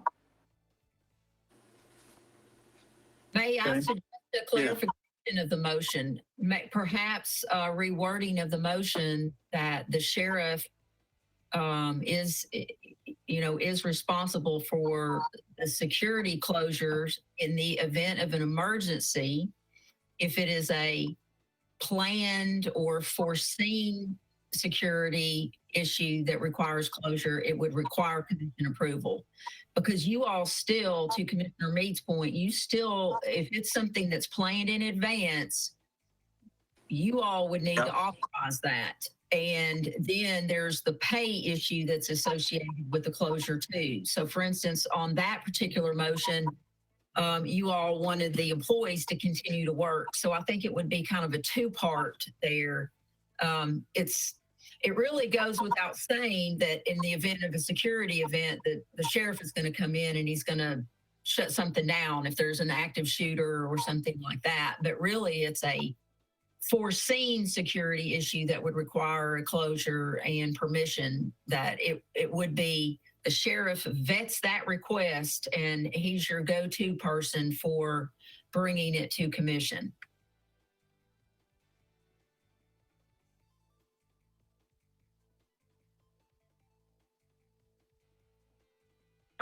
Commissioner Yeager.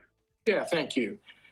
Mayor Frank, weren't you speaking of more of a combined effort with the sheriff, with yourself, than a motion brought up? I think I got a little lost in that. Weren't you, didn't you word it a little differently or present it a little differently? I think it was a policies and procedures more than anything else. And I think that's what we absolutely do need. Sorry. Sure. I can, if you want to put this off till next month, we can do that, or I can just get with the sheriff. I did discuss, I did discuss this issue with him, and, the email that I sent to you all as commissioners, where I suggested a couple of policy changes there.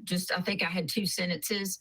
I'm happy to fine tune this according to whatever he thinks as well, and bring it back to you, whatever timeline, whether that's full commission meeting or next month's operation, whatever you want. All right, thank you. Commissioner McCamey, do you want to stay with your original motion, or you want to change it any?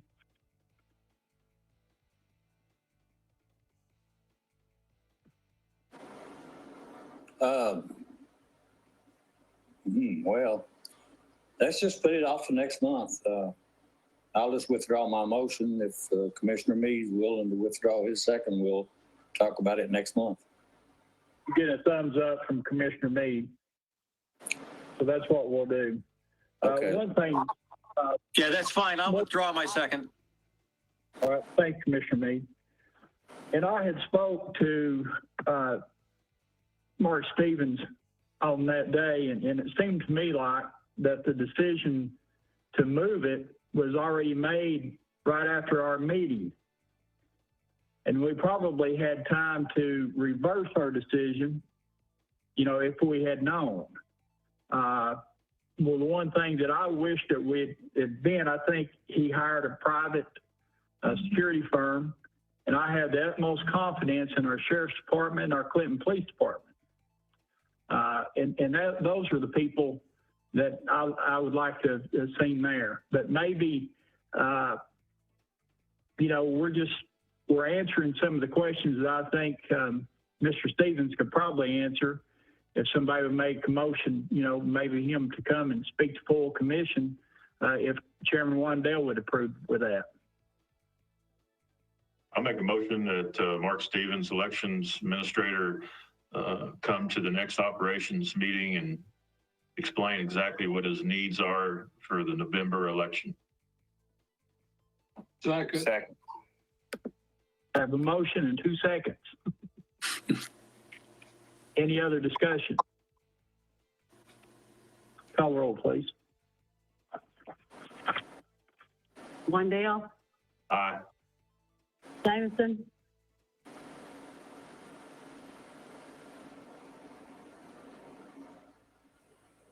Yes. Anderson, Yes. McCamey, Aye. Yeager, Aye. Meade, Yes. Creasy, Yes. Isbell, Yes. Ollie. All right. Mayor, still up. Yes, I'll come back next month with some clear definitions there as well. The next item on virtual meetings, I will say this, and I shared this with Commissioner Creasy and Louise McCowan during our ADA meeting. I do believe the governor will extend the virtual meetings in light of continued presence of COVID in the communities, but I can't speak for him and I have no guarantee of that. But I am hopeful because of the many folks who are vulnerable and of course our space limitations that he'll continue to do that. But I'm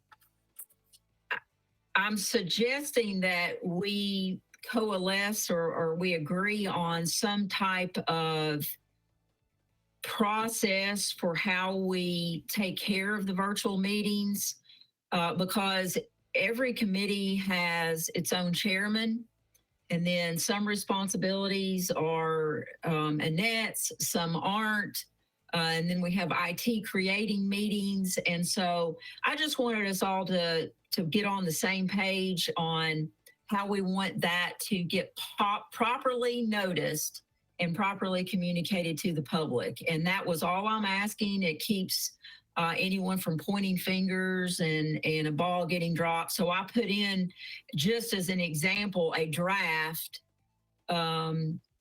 and this is for the Northeast Rail Authority meeting, and I kind of laid out the steps there in terms of what that process would look like. I could put something together like this for all of our committees and just have a blank in there. So for instance, purchasing meeting, I believe that's Chairman Isabel. Chairman Isabel, I think that one might be a little bit different because normally the purchasing director or agent is really responsible for setting that one up. But if we could just set in place that policy or that process, will make sure all meetings are covered and all meetings are properly communicated to everyone. And we all continue to look like the shining stars we are here in Anderson County. So that was just my suggestion. Mayor, and one other thing, too, to go along with that, and that would require Chairman Wandale to agree, is that we just hold off on any new elections until we get through this COVID thing. Because he definitely has the experience and he's done a great job in leading us, but if he would consider that. Mr. Chairman, and under the virtual stuff, I would, but I'd want it to be after we start meeting in person. I think it's important that the reins are handed over to the next person that would like to be chairman. I don't want to be doing it again for a full year. And then that brings up the question of legally, what can you do? What can't you do? I don't know, but I'd be willing to, if that's what the body wants, just through the virtual stuff. And I appreciate your comments. Be happy to do it. The other thing I was going to say to the mayor's point is, would it be okay to make a motion to forward her drafts to the rules committee as it relates to virtual meetings, so we can develop procedures, if you will, for any times we have to go into this. Of course, it's got to be approved by the state and the governor before we can even have virtual meetings. But I think maybe we can take her ideas, take them on to the rules committee, let the rules committee meet and massage it over, then bring it back to operations or full commission. That's a motion. Yeah, I'll make that a motion if that's acceptable. Second. Have a motion and second. Discussion on the motion. Call the roll, please. Wandale, Aye. Anderson, Yes. Anderson, Yes. McCamey, Yes. Sager, Yes. Reed, Yes. Creasy, Yes. Yes. all right. Okay, the next item, Mr. Chairman, I submitted a copy of a vehicle policy for animal care and control. This is strictly for animal control officers that must respond after hours to a call. So a lot of folks may not know, but if there are after-hour emergencies, the animal control officers are on call after hours. So a lot of times they might try to, triage that with dispatch or call, and it's a situation that could be handled in the morning. But for instance, if there's a lot of DUIs where animal control officers must go out and secure an animal and take it to the shelter. In those particular cases, what happens is they come back to the courthouse, they pick up the animal control truck, and then they go to the call. Sometimes that leaves the officer there waiting an extended period of time. So the intent with this policy is to clear that up. If the officer is on call for that week, they would be eligible to, under this policy, take the vehicle home. It wouldn't be for commuting, it's to be able to respond. I did work with Chief Sexton and got a copy of their policy and also some previous policies that I know that Jay has created. Jay has reviewed this. He shared with me the most recent version of the sheriff's policy, and then he pointed out a couple of corrections that need to be made on this, which are really just on page 3, item H. I left out the word "for." and then misspelled installation on item K. But other than that, he has reviewed it, and I'm submitting for the minutes. Motion to approve, Mr. Chairman. Second. Motion second. Discussion? Commissioner Meade, did you want to have? No, I just was seconding the motion. Okay. Call roll, please. Wandale, Aye. Jameson, Aye. Anderson, Aye. McCamey, Aye. Jaeger, Aye. Meade, Aye. Creasy, Aye. Tisdale. Aye. All right.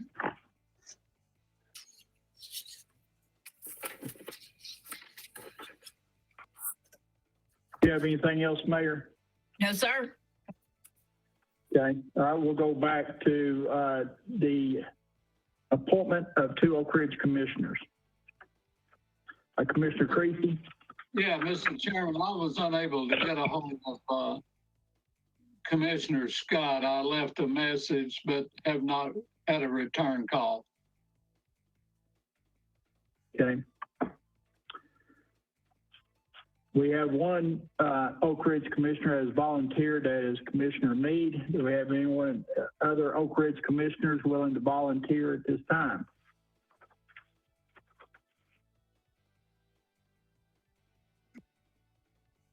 If not, I would suggest that we just send this on to full commission for the other commissioners to have their say so, and maybe to approve a second Oak Ridge commissioner. If that needs a motion, I'll make that then. Okay. Second. Motion is second. Discussion? I'll go for it. Wandale, Not in favor of sending something to the commissioner without approval, but I'll vote yes in this instance. Jameson, Yes. Anderson, Yes. McCamey, Yes. Jaeger, Yes. Meade, Yes. Creasy, Yes. Isbell. Yes. All right. Okay, before we move on to new business for IDB board requests, I just want to clarify one thing. And it was a word that the mayor used, the word "gone."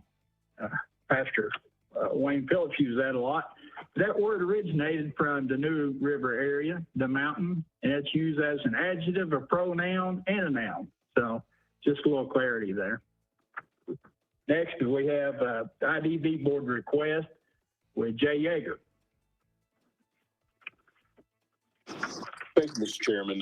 You have before you in a separate email I sent out today, a resolution for the IDB board to establish a new matrix for pilot agreements. That's payments in lieu of tax.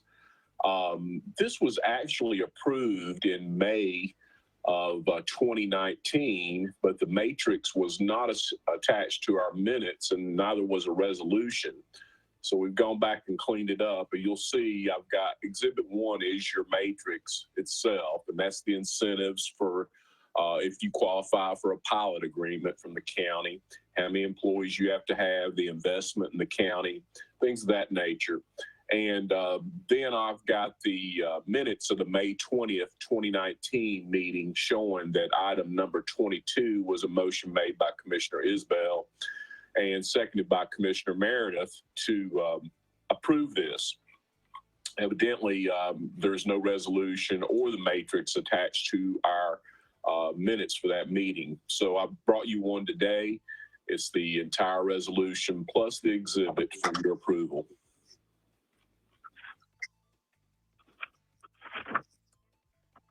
Commissioner Meade. Motion to approve.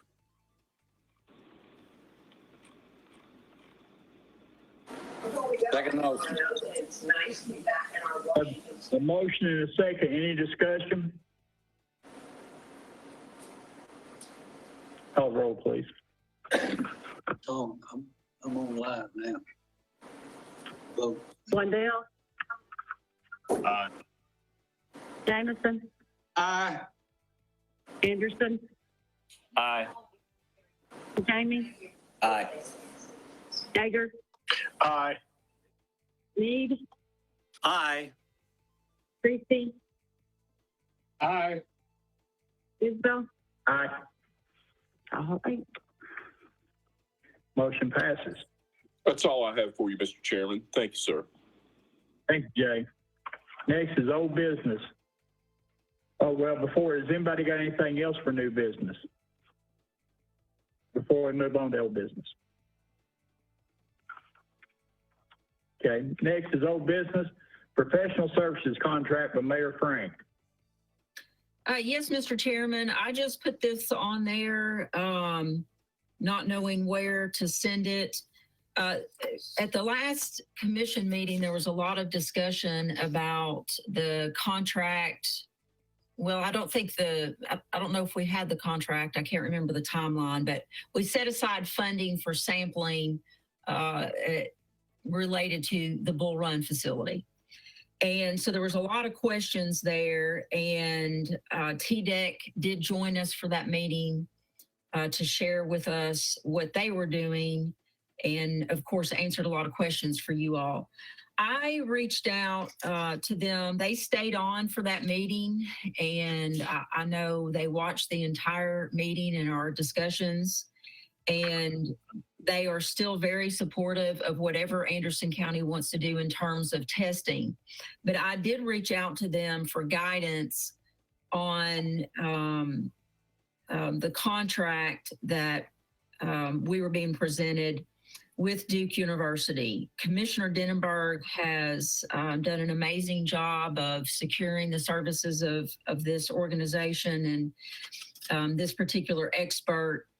And TDEC did send us a letter that I distributed to you all last week that has some suggested guidance.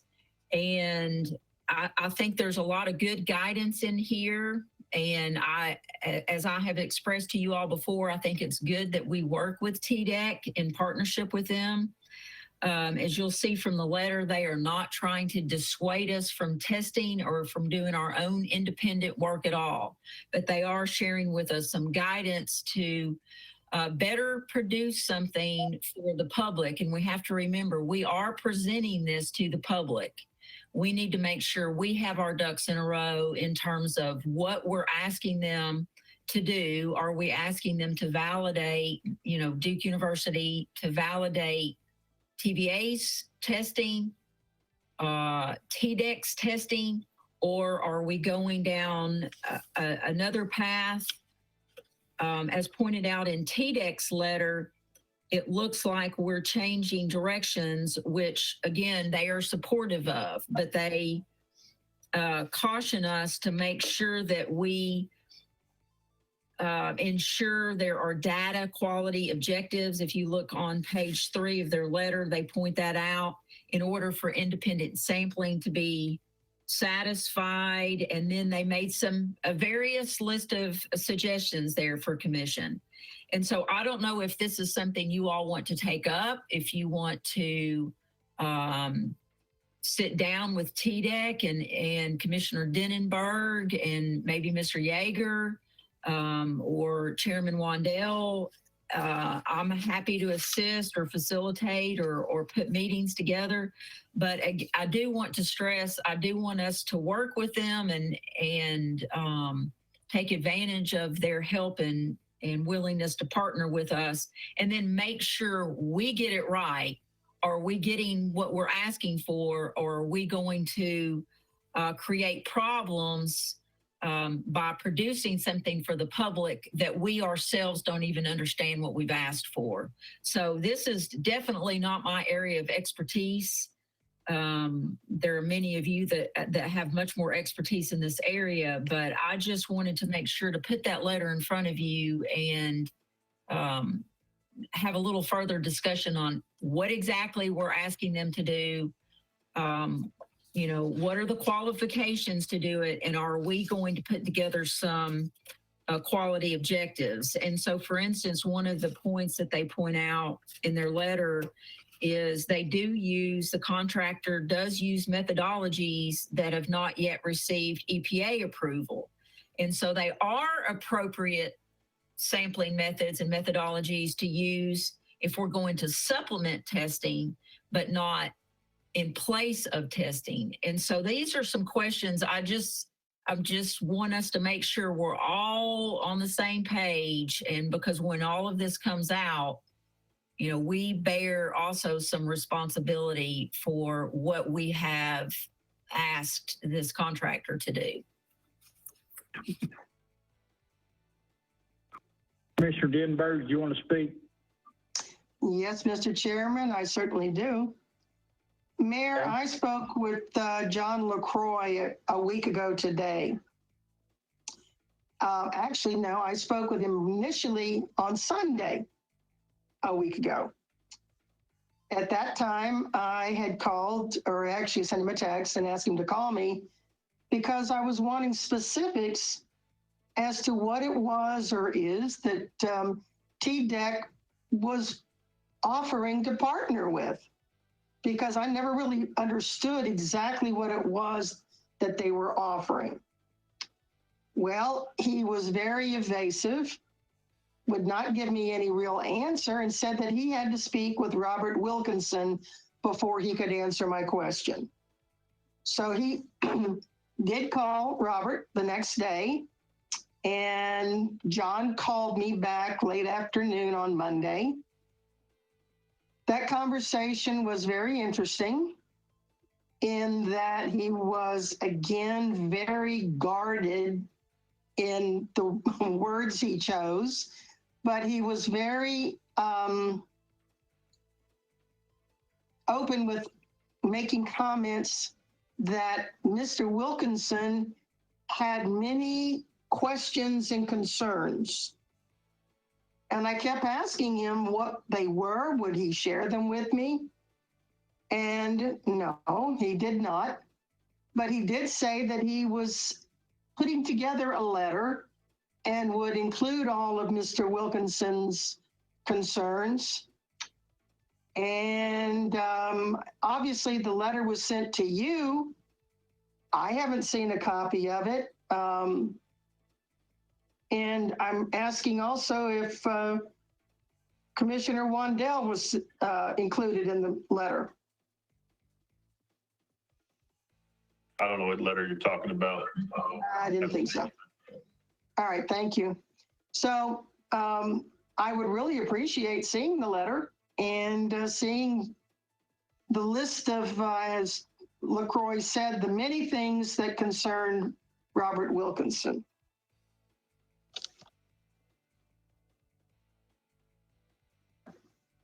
Oh, and obviously I was very interested in working with TDEC, but I don't know. I just get the impression that for whatever reason that they're not interested in working with me.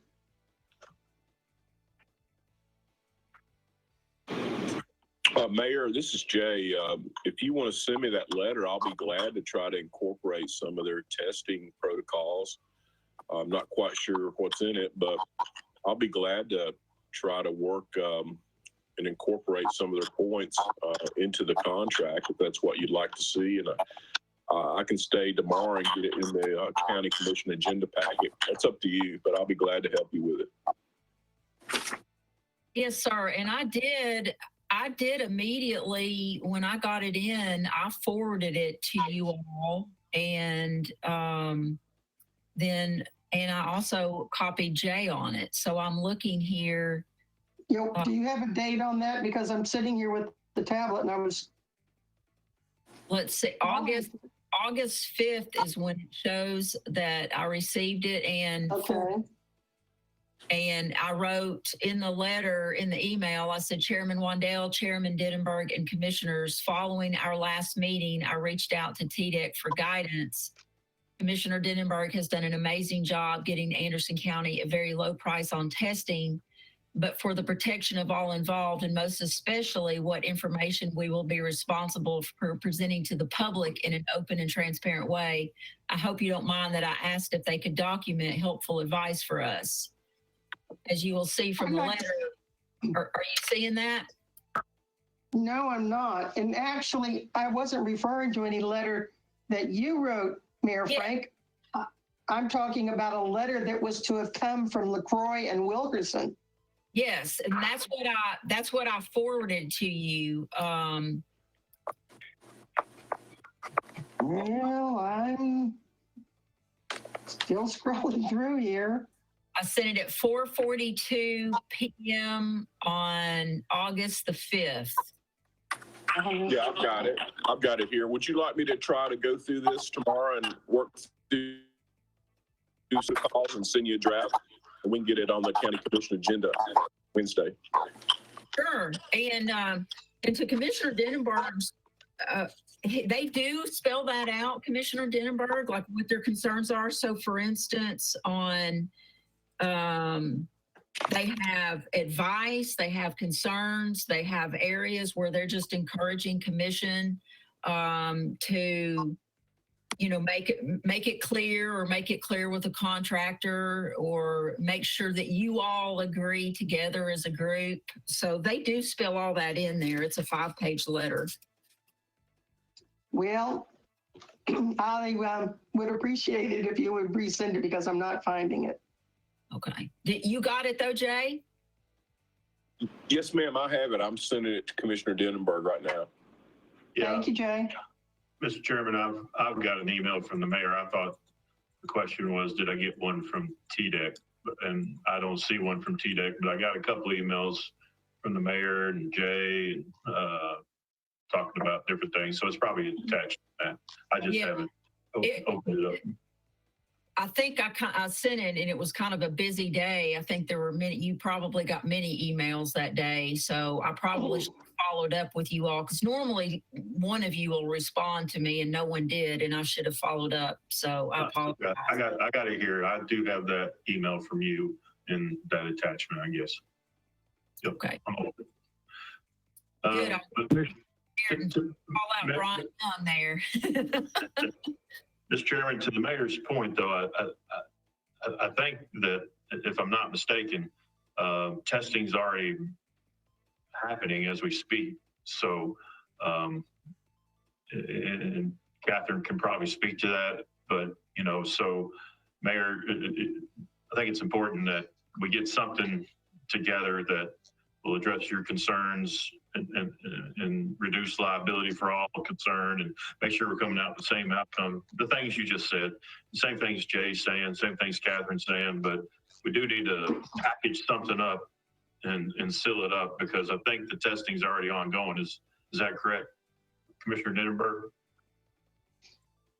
Actually, what happened is that because of the limited amount of time with school opening and everything, Dr. Vengosh decided that they would just do it on their own and not ask for or expect any compensation from Anderson County in any way, shape, or form.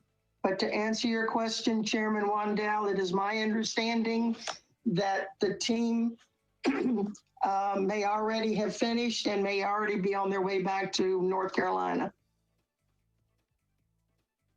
So I guess it's just null and void then. We don't need to do anything. So their own independent test released from Duke University and not on behalf of Anderson County. I would say that would be correct, Jay. Yeah, we'll see what kind of product they send us back, and then we'll be able to ask questions of Dr. Vengosh, and if he needs to explain something, I think he's more than willing to do that. He sent us that. I attached as an exhibit, basically outlining the scope of work. So we'll see what kind of results we get back, and I'm sure he'll answer any questions that we may have in the future on interpretation of those results.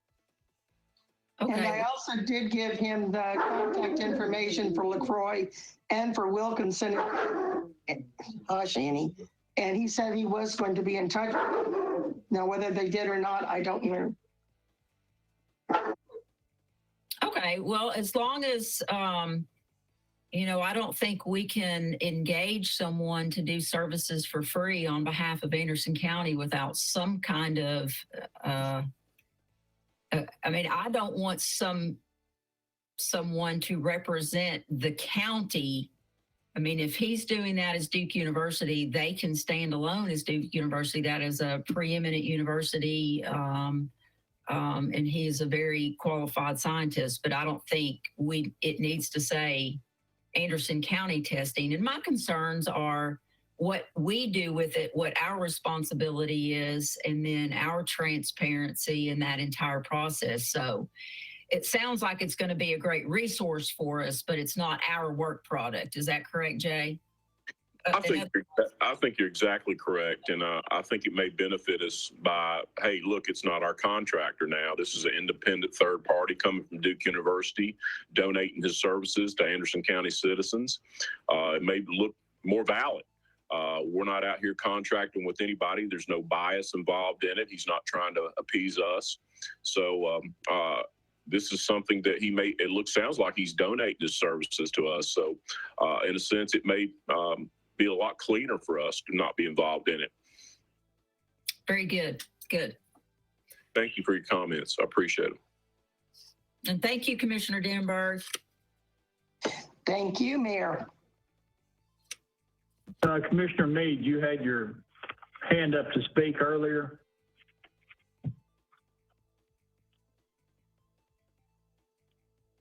You're muted, Commissioner Meade.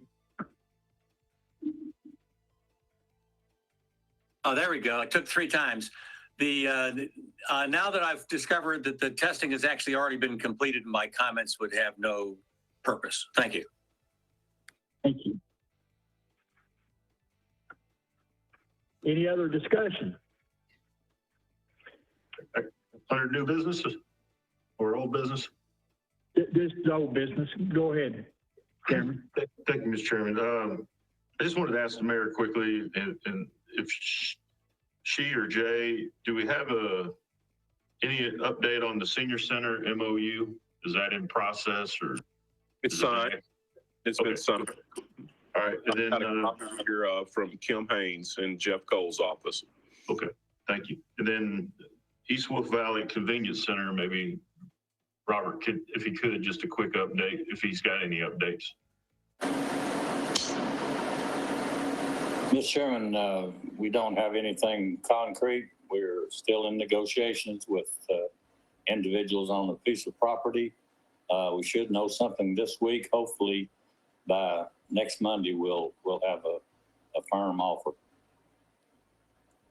Thank you, Mr. Chairman, and thank you, Commissioner McCamey, for the update. I'm catching a lot of flack on, or it's getting, as the mayor and the chairman said, gommed up over in East Wolf Valley Convenience Center with the recyclables. They can't understand why we're not recycling. And even though I understand, and I think you've clearly expressed, and Jeff has expressed why the need to keep an extra trash container with the volumes that's coming in. But I reassure everybody it's going to be taken care of, and I appreciate what you're doing. Thank you. Thank you. And Mr. Chairman, some good news to share in light of the convenience center there. As we know, with the huge increase in waste associated with all the home projects and everything else associated with COVID-19, we are eligible for reimbursement for some of those increase in costs for the haul fees. So both Randy and I were on a webinar. We shared with Budget Committee that the county was going to receive another $1 million plus for COVID-related reimbursement. And I specifically asked about our contract for haul fees, and that we far exceeded what was budgeted for those months. And they did affirm that that was reimbursable. So that should be able to help us with the project there to get some of those funds back. Thanks, Mayor. Mr. Chairman, could I ask one more question? Sure. Mayor, is it possible to maybe look at doing a grant for the Claxton Fire Department? They tore down that old building that'd been there for a long time, and I know they'd like to, look at doing something different there, maybe, but is that something we can look at like we've done in the past? Absolutely. I'm happy to help with that. And I would assume one of the key things there is that they have a 501c3 status, and then we can always build from there. And I do believe Claxton is an area too that is eligible for USDA grants, which in those cases they do require a match, and the county has been generous and helped match for Medford and Briceville, and I'm sure you all as commissioners would match for the Claxton area, but they have a lot of equipment grants available as well. Thank you, Mayor. Thank you, Mr. Commissioner Chairman. Wandell, I'll tell you this also, I don't know if you're aware of this, but the school system has donated property to them for a new station. I think what and Jay, you obviously can correct me. I think what they donated was the piece of property that they had given back to the school, and the school gave it back to them. It's a little slice of the corner of the existing property. It's the property, it's not surveyed yet. They've ordered a survey. It's right behind the existing facility, going back to it's school property, but it's back there. It's behind it. Right. I think the fire department gave it back to the school, and now the school's going to give it back to them if it all works out. It's just a small piece on the existing parcel that you're talking about. Yes, that's what I heard too. Thank you.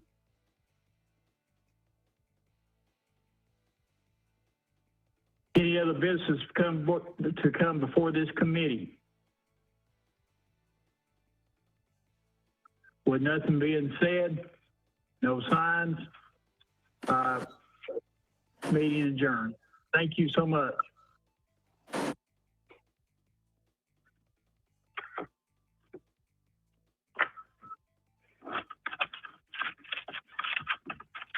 This conference is no longer being recorded.